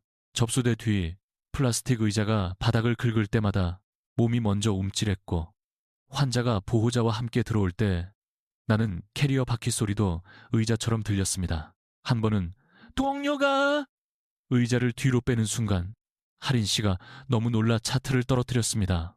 동료는 괜찮냐고 물었고 할인 씨는 그냥 피곤해서 그렇다고 했습니다. 무서운 일을 겪는 사람들은 자주 거짓말을 합니다. 남을 속이기 위해서가 아니라 일을 계속하기 위해서입니다. 며칠 뒤 할인 씨는 704호 앞에 작은 종이를 붙였습니다. 내용은 간단했습니다. 혹시 사람이 계시면 연락 주세요. 밤낮으로 소리가 납니다. 전화번호는 적지 않았습니다. 대신 관리소를 통해 연락해달라고 적었습니다. 종이를 붙이는 순간에도 자신이 우스운 행동을 한다고 생각했다고 합니다. 빈집에 말을 거는 행동이니까요. 그런데 다음 날 아침 종이는 사라져 있었습니다. 관리소 직원은 떼지 않았다고 했고 청소 아주머니도 모른다고 했습니다. CCTV를 확인하자 7층 복도 카메라는 그 시간대만 화면이 끊겨 있었습니다. 오래된 장비라 끊길 수 있습니다. 하지만 끊긴 시간은 새벽 1시 17분부터 1시 22분까지였습니다. 이 시간 기록은 서연 씨에게 전달되었고 서연 씨는 처음으로 할인 씨와 통화를 했습니다. 두 사람은 서로를 모르는 사이였지만 첫 통화에서 긴 설명이 필요 없었습니다. 할인 씨가 천장이 아니라 바닥에서도 나요라고 말하자 서연 씨는 바로 침묵했습니다. 그 침묵은 무서운 사실을 확인한 사람의 침묵이었습니다. 서연 씨는 집안에 나무 조각 같은 거 들어온 적 있어요? 라고 물었습니다. 할인 씨는 휴대폰을 놓칠 뻔했습니다. 그 질문은 아직 아무에게도 말하지 않은 부분이었습니다. 그때 두 사람은 각자의 방에서 같은 결론에 가까워졌습니다. 이건 한 번의 착각이나 한 사람의 예민함이 아니라고요. 할인 씨의 마지막 녹음은 아주 짧습니다. 14초입니다. 처음에는 방 안의 정적, 그 다음 의자, 다리 같은 마찰음, 마지막에 낮은 목소리처럼 들리는 것이 있습니다. 저는 그 목소리를 특정 문장으로 옮기지 않겠습니다. 사람은 잡음 속에서 자신이 두려워하는 말을 찾아내는 경향이 있습니다. 하지만 할인 씨는 그 파일을 처음 들었을 때 자기 이름이 불린 것 같았다고 했습니다. 정확히 할인아가 아니라 누군가 자기를 부르려다 말끝을 삼킨 느낌. 더 이상한 건 그 소리가 천장에서가 아니라 녹음기 바로 옆 식탁 의자가 있어야 할 자리에서 들렸다는 겁니다. 할인 씨는 한 달을 채우지 못하고 나갔습니다. 그는 서연 씨처럼 이야기를 길게 남기고 싶어 하지 않았습니다. 저는 그냥 끝내고 싶어요 라고 했습니다. 그래서 여기서 할인 씨의 개인적인 내용은 더 다루지 않겠습니다. 다만 그가 마지막으로 관리소에 열쇠를 반납하러 갔을 때 박 소장이 돌아와 있었다고 합니다. 박 소장은 할인 씨를 보자마자 죄송합니다 라고 말했습니다. 무엇이 죄송한지 묻자 박 소장은 대답하지 않았습니다. 사람은 정말 많은 것을 숨길 때보다 더 이상 숨길 힘이 없을 때 그렇게 말합니다. 할인 씨가 떠난 뒤 604호는 다시 공실이 되었습니다. 그런데 이번에는 부동산 앱에 바로 올라오지 않았습니다. 약 2달 동안 매물이 사라졌고 건물 복도에는 작은 공사 안내문이 붙었습니다. 배관 점검 및 부분 보수, 평범한 안내문입니다. 오래된 건물에서는 흔한 일입니다. 하지만 공사 기간 중 한 가지 이야기가 돌았습니다. 작업자 한 명이 604호 천장 일부를 열어보고는 갑자기 일을 그만뒀다는 이야기였습니다. 확인된 사실은 아닙니다. 그 작업자가 누구인지도 모릅니다. 다만 503호 아주머니는 복도에서 젊은 작업자가 얼굴이 하얗게 질린 채 내려가는 걸 봤다고 했습니다. 손에는 작은 나무 조각들이 묻어 있었다고 합니다. 공사 후에도 704호는 열리지 않았습니다. 할인 씨가 붙였던 종이는 끝내 찾지 못했습니다. 대신 6층 계단찬 벽에서 낡은 테이프 자국이 하나 발견되었습니다. 누군가 오래전부터 종이를 붙였다, 떼었다 한 자리처럼 보였다고 합니다. 그 위치는 이상했습니다. 604호도 704호도 아닌 6층과 7층 사이, 계단에서 잠시 숨을 고르는 곳, 위층도 아래층도 아닌 중간. 서연 씨는 그 사진을 보고 소리가 머무는 자리 같았다고 했습니다. 저는 그 표현이 과하다고 생각하면서도 쉽게 지우지 못했습니다. 이 이야기의 불안은 늘 그런 중간에서 커졌기 때문입니다. 위와 아래 산, 사람과 죽은 사람, 현실적 설명과 설명되지 않는 감각 사이에서요. 세 번째 기록은 사람의 증언이 아니라 종이에서 시작됩니다. 박 소장이 오래된 관리사무소 창고를 정리하던 중 폐기하려던 민원장 몇 건을 발견했다는 이야기가 서연 씨에게 전해졌습니다. 여기서도 조심해야 합니다. 그 민원장이 공식적으로 공개된 문서는 아닙니다. 사진 몇 장과 박 소장의 기억, 그리고 503호 아주머니의 확인이 전부입니다. 그래서 우리는 이것을 확정된 기록이 아니라 이야기 안에서 등장한 조각으로만 다룹니다. 그런데 그 조각에는 같은 말이 너무 여러 번 나옵니다. 의자 끄는 소리, 위층, 소음, 공실, 확인, 원인 미상, 연도와 호수는 조금씩 달랐지만 표현은 놀라울 정도로 비슷했습니다. 가장 오래된 메모는 건물이 지어진 지 얼마 되지 않았을 때의 것이었다고 합니다. 당시에는 지금처럼 세대별 인터폰이 제대로 갖춰지지 않았고 관리실도 작은 경비실 형태였다고 합니다. 메모에는 704 세대 야간 의자 소음 민원이라고 적혀 있었습니다. 이상한 점은 그 시기 704호가 아직 입주 전이었다는 설명이 붙어 있었다는 겁니다. 입주 전 빈집에서 소음이 난다는 민원은 지금 이야기와 닮아 있습니다. 하지만 그때는 한경숙 씨가 살기 전이었습니다. 그러니까 한경숙 씨는 시작이 아니라 이미 있던 소리를 자기 이름으로 뒤집어 쓴 사람일 수도 있습니다. 또 다른 메모에는 604호가 아니라 504호가 등장합니다. 위층에서 밤마다 가구 이동, 604 확인했으나 이상 없음. 그 아래에는 다른 글씨로 세입자 예민, 추가 조치 없음이라고 적혀 있었다고 합니다. 이 문장 하나가 서연 씨를 오래 화나게 했습니다. 예민하다는 말은 상황을 정리하는데 너무 자주 쓰입니다.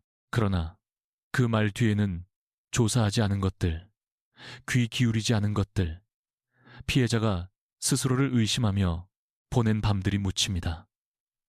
504호 사람이 누구였는지는 알 수 없습니다. 지금은 이사 갔고 연락도 닿지 않습니다. 하지만 그 사람도 아마 어느 밤 천장을 보며 같은 생각을 했을 겁니다. 내가 너무 예민한 걸까? 민원장 중 가장 이상한 페이지에는 호수가 적혀 있지 않았습니다. 날짜도 흐렸습니다. 내용은 짧았습니다. 윗집 없음. 그래도 박 소장은 이 문장을 보고 한동안 말을 잃었다고 합니다. 윗집 없음. 그래도 쿵. 이것은 민원 처리 문장이라기보다 누군가의 항복처럼 보였습니다. 원인을 찾으려는 힘이 빠진 문장. 설명할 수 없는 것을 설명하려다 포기한 문장. 서연 씨는 그 사진을 확대해서 보다가 마지막 글자인 글 아래에 작은 선이 여러 번 그어진 것을 발견했습니다. 글쓴이가 펜을 떼지 못하고 같은 자리를 눌렀던 흔적처럼 보였습니다. 세 번째 기록에서 새롭게 등장하는 사람은 오재문이라는 오래된 경비원입니다. 이미 일을 그만둔 지 오래라 직접 만나지는 못했고 503호 아주머니가 기억하는 이름입니다. 아주머니 말에 따르면 오재문 씨는 한경숙 씨가 살아있을 때도 이 건물에서 근무했습니다. 그는 밤 순찰을 자주 돌았고 주민들과 말이 많지 않았습니다. 어느 겨울 오재문 씨가 7층 계단참에서 의자를 본 적이 있다고 합니다. 누가 버린 낡은 식탁 의자였는데 쓰레기 배출일도 아닌데 계단참에 놓여 있었습니다. 그는 그것을 1층으로 내려놓았고 다음 날 다시 7층 계단참에 올라와 있었다고 합니다. 이 이야기는 너무 쉽게 괴담처럼 변할 수 있어서 저는 처음엔 제외하려 했습니다.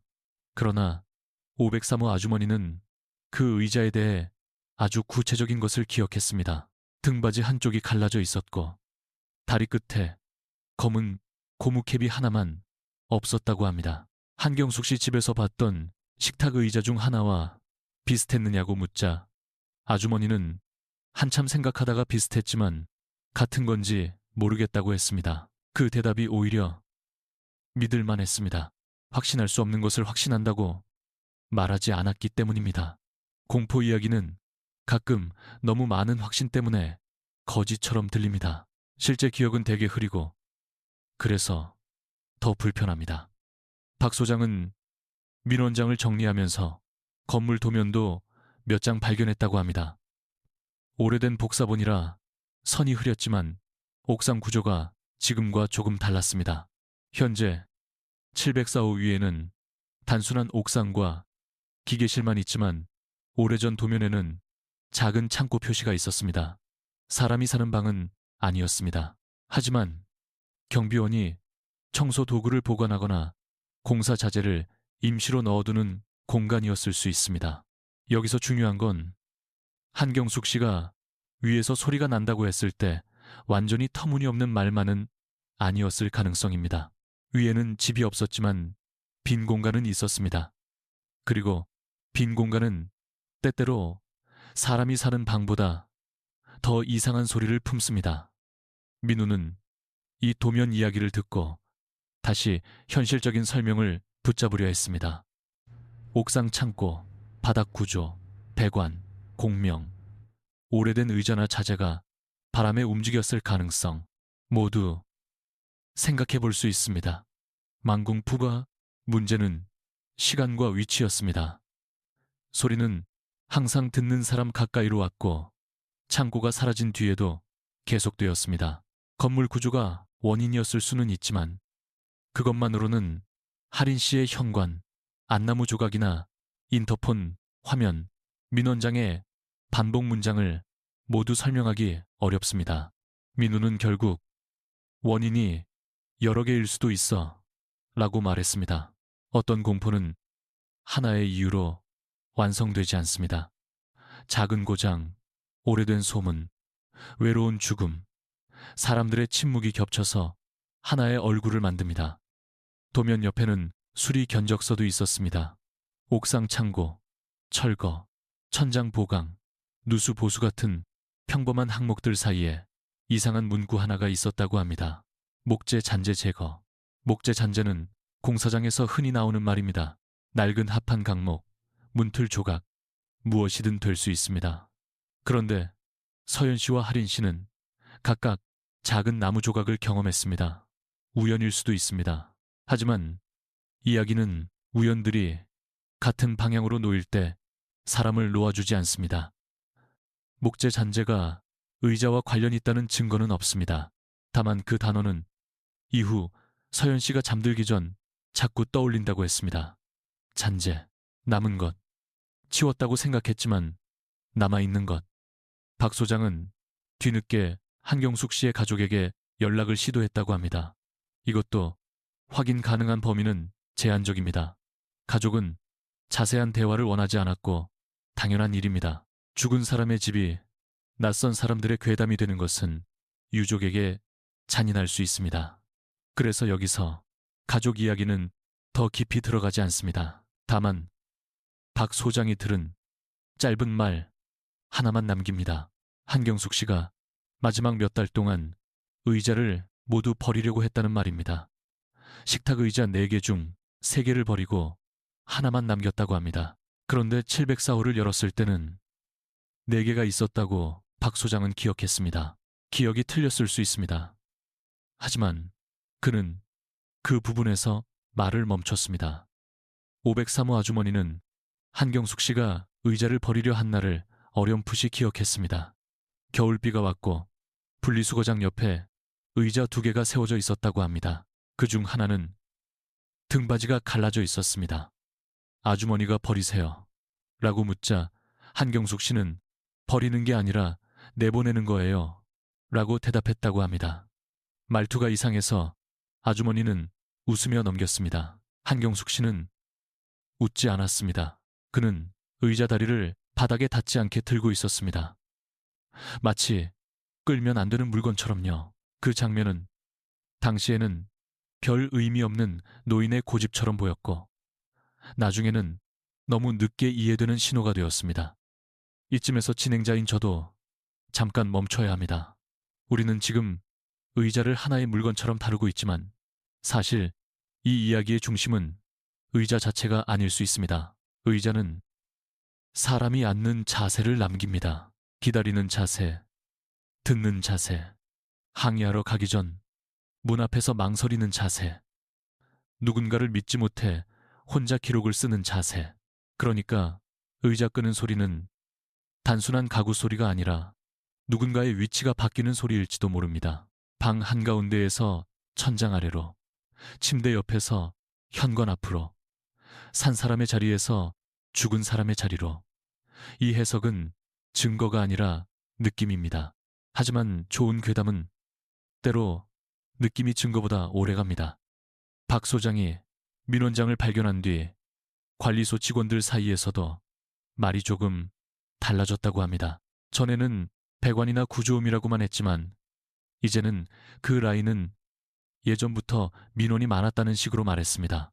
말은 아주 조금 바뀌었을 뿐인데 책임의 방향은 크게 달라집니다. 개인의 예민함에서 건물의 반복으로. 서연 씨는 그 말을 듣고 묘한 분노를 느꼈습니다. 그렇게 말할 수 있었으면서 왜 처음에는 하지 않았을까? 왜 사람들은 피해자가 떠나고 나서야 사실 예전에도 그랬다고 말할까? 그 질문에는 괴담보다 현실적인 답이 있습니다. 말하면 일이 커지고 일이 커지면 누군가 책임져야 하니까요. 3번째 기록 중 가장 불편한 것은 CCTV 캡처였습니다. 선명하지 않습니다. 반복도 화면이고 오래된 카메라라 픽셀이 뭉개져 있습니다. 7층 계단참. 새벽 1시 19분. 화면 아래쪽에 어두운 사각형이 잠깐 보입니다. 사람이라고 하기는 낮고 박스라고 하기는 움직임이 부드럽습니다. 몇 프레임 뒤 그것은 사라집니다. 저는 그 캡처를 보고도 무엇인지 말할 수 없었습니다. 민우는 영상 압축 깨짐일 수 있어 라고 했습니다. 맞습니다. 그럴 수 있습니다. 그런데 박 소장은 그 화면을 보고 이렇게 말했다고 합니다. 저 위치에 있으면 센서 등이 켜져야 하는데 화면 속 복도는 계속 어두웠습니다. 그 후 박 소장은 704호를 다시 열자고 했습니다. 이번에는 혼자가 아니었습니다. 관리소 직원, 건물주 대리인, 그리고 한경숙 씨, 가족 쪽에서 보낸 사람이 함께했다고 합니다. 서연 씨와 하린 씨는 참여하지 않았습니다. 그들은 그 집에 다시 가고 싶어 하지 않았고, 저는 그 선택이 맞다고 생각합니다. 모든 진실을 직접 확인해야 하는 것은 아닙니다. 어떤 장소는 다시 들어가는 순간 사람이 간신히 회복한 거리를 빼앗습니다. 박 소장은 나중에 서연 씨에게 아주 짧게만 말했습니다. 가구는 그대로였고 특별한 건 없었습니다. 그런데 그 말 뒤에 하나를 덧붙였습니다. 의자가 하나 줄어 있었습니다. 물론 그 기억도 완벽하지 않을 수 있습니다. 처음 들어갔을 때 의자가 몇 개였는지, 누가 정확히 세웠는지, 사진이 남아있는지 불분명합니다. 하지만 박 소장은 4개였다고 기억했고 다시 열었을 때는 3개였다고 했습니다. 문은 잠겨 있었고 도어락 출입 기록에는 이상이 없었다고 합니다.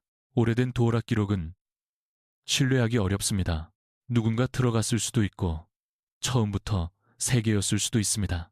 다만 그날 이후 박 소장은 704호 이야기를 더 이상 배관 문제라고 부르지 않았습니다. 그는 그 집은 정리해야 합니다 라고만 했습니다. 무엇을 정리해야 하는지 누구도 정확히 말하지 못했습니다. 704호 정리는 결국 이루어지지 않았습니다. 유족 사정, 소유권 문제, 비용 문제 같은 현실적인 이유가 있었다고 합니다. 괴담에서는 문을 열고 모든 것을 태우거나 오래된 물건을 버리면 끝날 것처럼 말하지만 현실에서는 서류가 먼저입니다. 서류가 끝나지 않으면 먼지도 그대로 있고 의자도 그대로 있고 문 앞의 공기도 그대로입니다. 서연 씨는 이 부분이 가장 한국적인 공포라고 했습니다. 누군가 죽은 뒤에도 집은 법적으로, 경제적으로, 감정적으로 너무 오래 남습니다. 사람은 사라졌는데 관리비는 나가고 우편물은 쌓이고 민원은 기록되고 누구도 그 공간을 자기 책임이라고 말하지 않습니다. 3번째 기록의 끝에는 이상하게 조용한 기간이 있습니다. 약 석 달 동안 604호에는 아무도 들어오지 않았고 소리 민원도 없었습니다. 건물은 평범하게 돌아갔습니다. 택배가 오고 아이들이 학원 가방을 메고 뛰고 겨울이 지나고 복도 창문에 봄 먼지가 앉았습니다. 503호 아주머니는 그 기간이 오히려 더 싫었다고 했습니다. 무언가 끝나서 조용한 게 아니라 다음 사람을 기다리느라 조용한 것 같았기 때문입니다. 사람의 불안은 때로 너무 많은 의미를 붙입니다. 그렇지만 아주머니는 그 건물에서 오래 살았습니다. 오래 산 사람의 불안은 완전히 무시하기 어렵습니다. 그 석 달 뒤 604호는 다시 매물로 올라갔습니다. 이번에는 장기 공실 후 깔끔 수리라는 문구가 붙었습니다. 사진 속 거실에는 작은 원형 테이블이 연출용으로 놓여 있었습니다. 의자는 없었습니다. 서연 씨는 그 사진을 보고 이상하게 안도했다고 합니다. 의자가 없어서요. 그 이나 그 안 그 바. 하지만 2번째 사진, 부엌 쪽을 찍은 사진에는 테이블 아래 그림자가 이상하게 4갈래로 뻗어 있었습니다. 촬영 조명 때문일 수도 있습니다. 확대하면 픽셀이 깨지고 무엇이라고 말하기 어렵습니다. 그래도 서연 씨는 그 사진을 하린 씨에게 보내지 않았습니다. 누군가 겨우 벗어난 방을 다시 화면으로 불러오는 일은 때때로 폭력에 가깝습니다. 세 번째 기록은 여기서 끝나지 않습니다. 박 소장은 결국 일을 그만두었습니다. 나이와 건강 문제라고 했고 그것도 사실일 겁니다. 떠나기 전 그는 503호 아주머니에게 작은 봉투 하나를 맡겼습니다. 혹시 서연 씨와 연락이 되면 전해달라고 했습니다. 봉투 안에는 민원장 사진 몇 장과 박 소장이 손으로 쓴 메모가 있었습니다. 메모의 첫 줄은 이랬습니다. 처음부터 말했어야 했습니다. 그 아래에는 날짜 몇 개와 호수 몇 개가 적혀 있었습니다. 704, 604, 504, 404 같은 라인을 따라 내려오는 숫자들이었습니다. 마지막에는 물음표가 하나 있었습니다. 304, 그 물음표 때문에 이야기는 아직 끝나지 않았습니다. 네 번째 기록은 304호에서 시작됩니다. 304호에는 오래전부터 노부부가 살고 있었고 외부와 거의 왕래가 없었다고 합니다. 이 이야기를 듣고 누군가를 의심하거나 찾아가면 안 됩니다. 그래서 여기서도 이름과 세부 정보는 바꿉니다. 중요한 것은 그분들이 어떤 사람이었느냐가 아니라 그 라인 아래쪽에서도 비슷한 소리를 들은 사람이 있었다는 점입니다.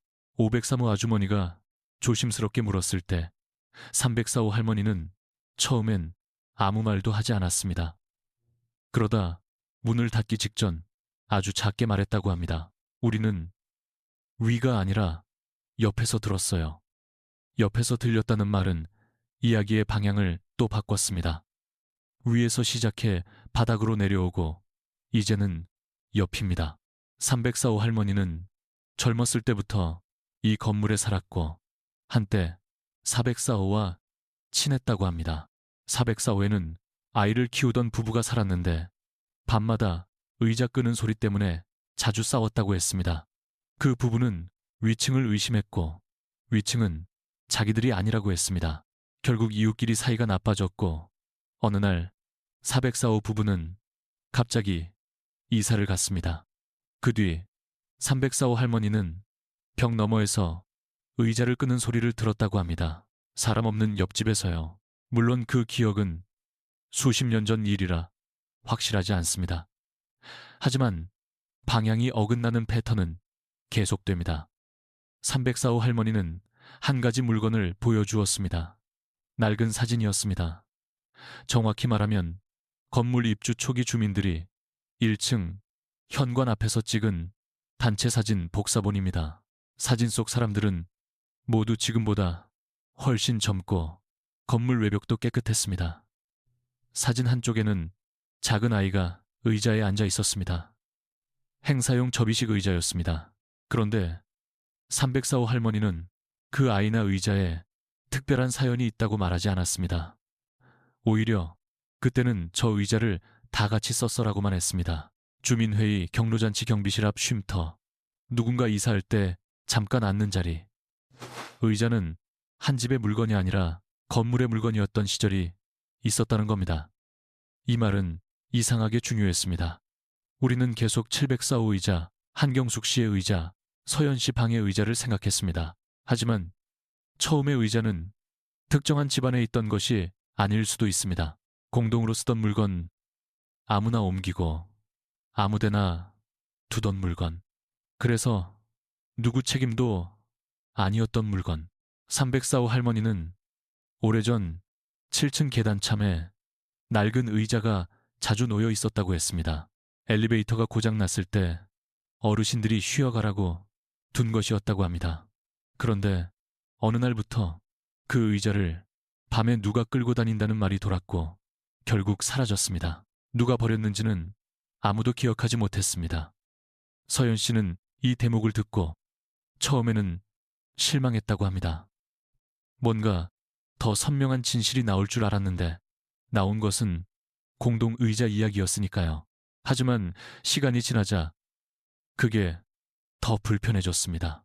특정한 원원이나 특정한 방보다 모두가 조금씩 사용하고 아무도 책임지지 않은 물건이 남긴 소리라면 더 넓은 이야기입니다. 건물에는 그런 것들이 많습니다. 누구 것인지 모르는 우산 잠깐 쓰고 돌려놓지 않은 사다리 계단에 세워둔 유모차, 버리려다 미룬 의자. 물건은 주인을 잃으면 사라지는 게 아니라 사람들 사이에 빈틈으로 들어갑니다. 그리고 그 빈틈은 오래된 건물에서 가장 넓습니다. 민우는 이때부터 자료를 시간순으로 정리했습니다. 그는 여전히 초자연적인 결론을 싫어했습니다. 그래서 더 꼼꼼하게 정리했습니다. 한경숙 씨 이전의 704, 민원 504, 민원 404 부부의 다툼, 304호, 할머니의 벽소리, 서연 씨와 할인 씨의 녹음, 도면의 옥상 창고, 목재 잔재, 사라진 의자. 정리하면 할수록 하나의 선명한 답이 아니라 이상한 지도처럼 보였습니다. 소리는 한 라인을 따라 내려오기만 한 게 아니었습니다. 어떤 시점에는 옆으로 번졌고 어떤 시점에는 다시 위로 올라갔습니다. 건물 전체가 하나의 빈 의자를 중심으로 조금씩 자리를 바꾼 것처럼요.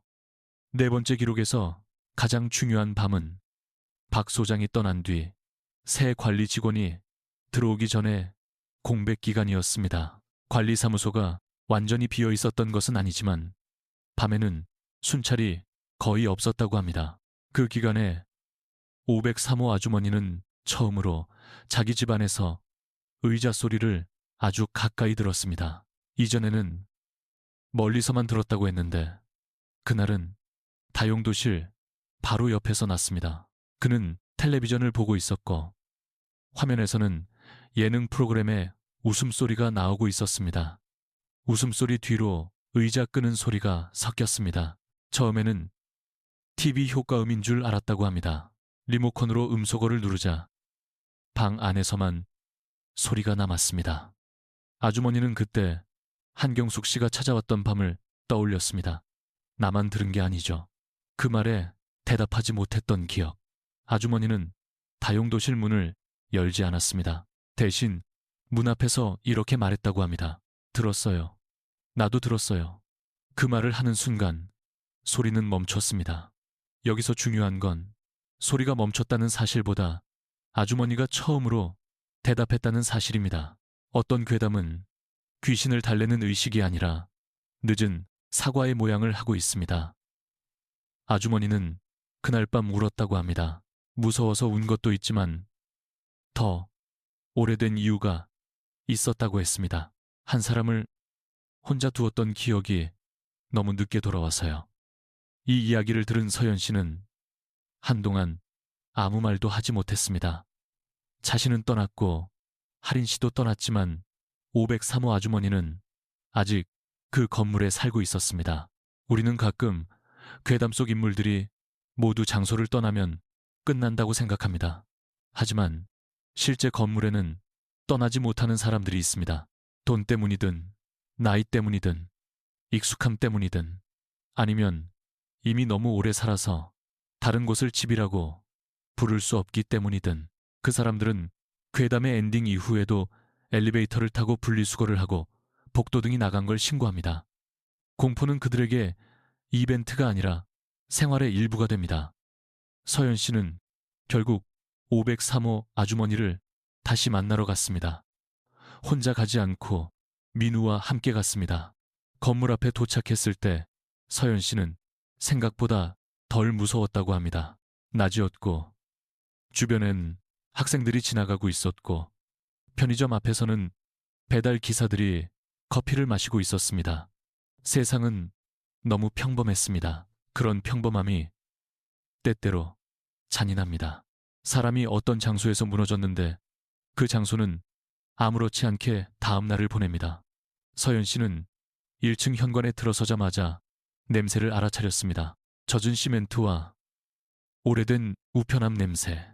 몇 달이 지났는데도 몸은 먼저 기억했습니다.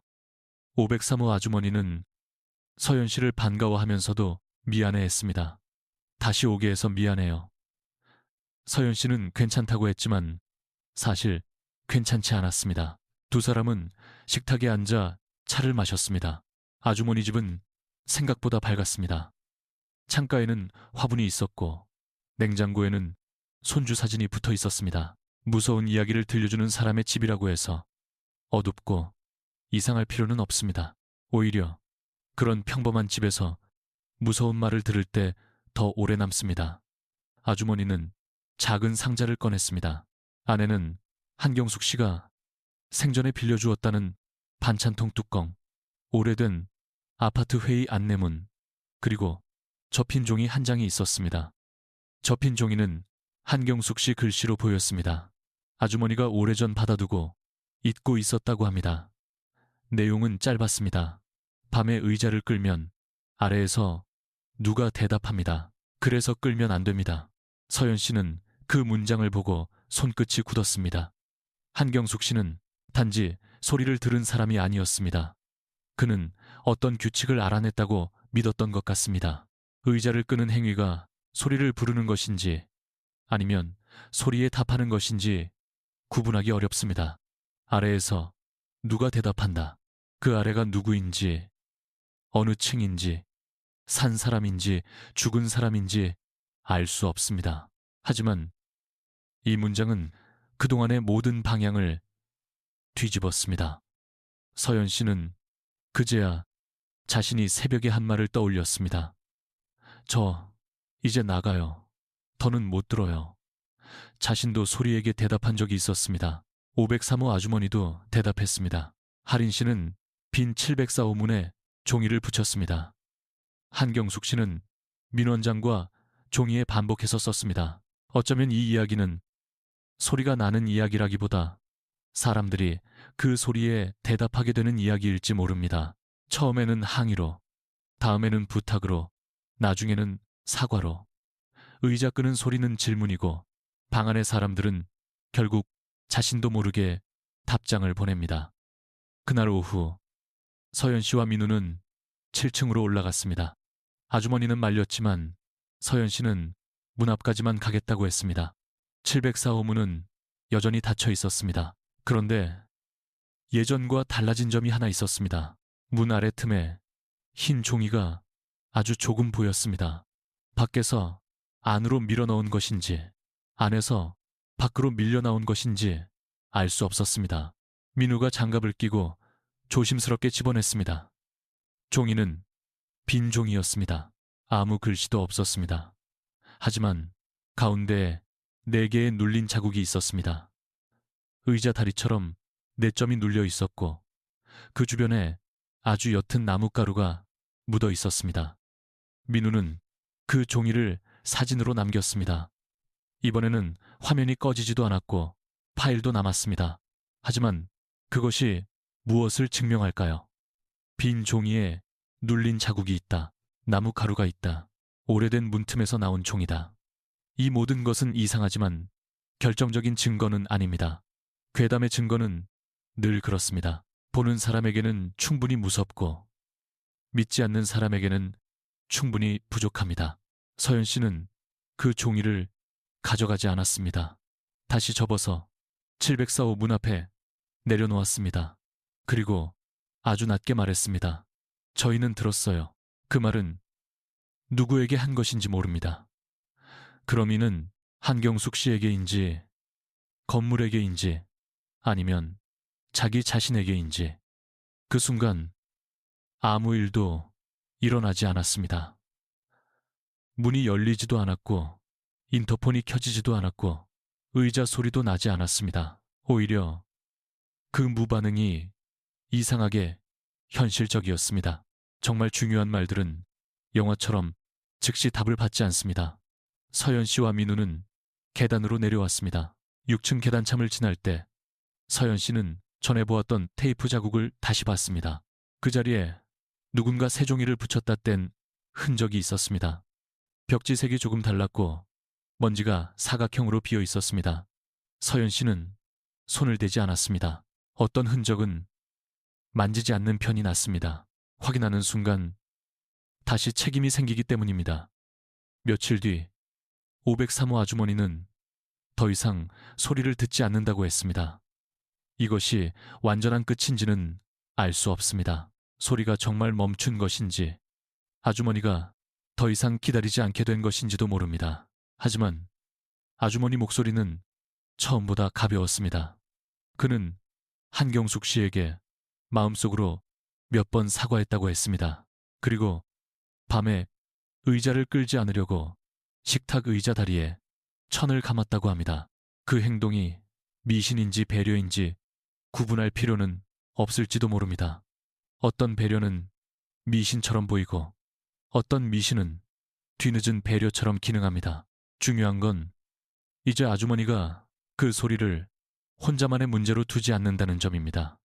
604호는 결국 다시 세입자를 받았습니다. 이번 세입자가 어떤 일을 겪었는지는 모릅니다. 지역 커뮤니티에 더 이상 관련 글은 올라오지 않았습니다. 그렇다고 모든 것이 끝났다고 말하기는 어렵습니다. 인터넷에 올라오지 않는다고 해서 사람이 아무 일도 겪지 않는 것은 아니니까요. 그러나 서연 씨는 더 이상 604호를 검색하지 않기로 했습니다. 하린 씨도 파일을 지웠습니다. 민우는 정리한 표를 외장하드에 넣어두고 열지 않습니다. 이 이야기의 이상한 점은 모두가 끝을 원하면서도 각자 작은 조각 하나씩은 버리지 못한다는 겁니다. 녹음 파일 하나, 사진 하나, 메모 한 장, 기억 속 문장 하나. 진행자인 저는 이 원고를 정리하면서 몇 번이나 의자를 들어 옮겼습니다. 원래는 책상 앞에서 의자를 뒤로 끄는 습관이 있었는데 이제는 무심코 들어 올리게 됩니다. 이것이 이야기의 영향이라면 괴담은 이미 자기 일을 한 셈입니다. 괴담은 꼭 귀신의 존재를 증명하지 않아도 됩니다. 우리가 평소에 아무렇지 않게 내던 소리, 아무렇지 않게 무시하던 말, 아무렇지 않게 닫아두던 문을 잠깐 다르게 보게 만들면 충분합니다. 다만 이 이야기는 거기서 조금 더 나아갑니다. 어떤 소리는 그냥 소음이 아니라 누군가 너무 오래 기다린 끝에 남긴 질문일 수 있다고 말합니다. 마지막 확인을 위해 저는 서연 씨에게 물었습니다. 지금도 그 소리가 들리는 것 같습니까? 서연 씨는 한참 뒤에 답했습니다. 아니요, 이제는 안 들려요. 그런데 가끔 제가 의자를 너무 조심히 들어 올리는 걸 보면 제 몸은 아직 그 집에 있는 것 같아요. 저는 그 대답이 이 이야기의 가장 정확한 결말이라고 생각합니다. 사람은 장소를 떠날 수 있지만 장소에서 배운 자세는 늦게 떠납니다. 천장을 보는 자세, 녹음 버튼을 누르는 자세, 다른 사람의 말을 끝까지 들어주는 자세. 서연 씨는 그 집에서 공포만 가져온 게 아니라 누군가를 너무 빨리 의심하지 않는 습관도 가져왔습니다. 하린 씨에게도 같은 질문을 했습니다. 그는 짧게 대답했습니다. 저는 아직 병원 의자를 싫어해요. 그리고 조금 뒤에 덧붙였습니다. 근데 누가 소리 때문에 못 자겠다고 하면 저는 웃지 않아요. 그 말이 중요했습니다. 이 이야기가 남긴 가장 현실적인 변화는 바로 그것일지도 모릅니다. 귀신을 믿느냐, 믿지 않느냐가 아니라 누군가의 밤을 쉽게 판단하지 않는 것. 누군가 천장을 보고 있었다면 그 사람은 이미 충분히 혼자였을 가능성이 큽니다. 우리가 해줄 수 있는 가장 작은 일은 그 혼자라는 감각을 더 깊게 만들지 않는 것입니다. 한경숙 씨가 실제로 무엇을 들었는지 우리는 끝내 알 수 없습니다. 704호 안의 의자가 왜 줄어든 것처럼 보였는지, 문틈의 종이는 어디서 나왔는지, 하린 씨의 녹음에 들어간 목소리가 정말 목소리였는지도 확인할 수 없습니다. 이 이야기에는 빈틈이 많습니다. 그러나 모든 빈틈이 거짓의 증거는 아닙니다. 어떤 빈틈은 우리가 너무 늦게 도착했다는 표시입니다. 누군가 살아있을 때 물어봤어야 할 것을 죽고 난 뒤에야 묻기 시작했기 때문에 생기는 빈틈. 그 빈틈을 아무 말로든 채우려 할 때 우리는 또 다른 사람을 외롭게 만들 수 있습니다. 그래서 오늘의 결론은 조심스럽습니다. 이 이야기는 704호에 귀신이 있었다는 증명도 아니고 오래된 아파트가 저주받았다는 주장도 아닙니다. 이 이야기는 소리가 사람들 사이를 어떻게 지나가는지에 관한 기록입니다. 위에서 아래로, 아래에서 옆으로, 한 사람의 잠에서 다른 사람의 기억으로, 그리고 어느 순간 그 소리는 의자 끄는 소리가 아니라 나만 들은 게 아니죠? 라는 질문으로 바뀝니다. 만약 여러분이 비슷한 소리를 들었다면 먼저 현실적인 확인을 하세요. 관리소 배관 이웃과의 대화 녹음, 안전한 절차. 하지만 그 과정에서 자신이나 타인을 너무 빨리 예민하다고 부르지는 않았으면 합니다. 원고를 마감하기 전 서연 씨가 마지막으로 보내온 사진이 하나 있습니다. 특별한 사진은 아닙니다. 새로 이사간 집의 식탁 아래를 찍은 사진입니다. 의자 다리에는 작은 펠트 패드가 붙어 있고 바닥에는 아무 자국도 없습니다. 서연 씨는 그 사진에 짧은 문장을 붙였습니다. 이제는 끌지 않아요. 저는 그 문장을 보고 한참 멈췄습니다. 공포에서 벗어난 사람의 증거가 거창한 의식이나 확실한 해명이 아니라 의자 다리 밑에 붙인 작은 패드라는 것이 이상하게 현실적이었기 때문입니다. 누군가에게 회복은 그런 모양일 수 있습니다. 큰 소리를 없애는 게 아니라 자신이 낼 수 있는 작은 소리를 줄이는 것.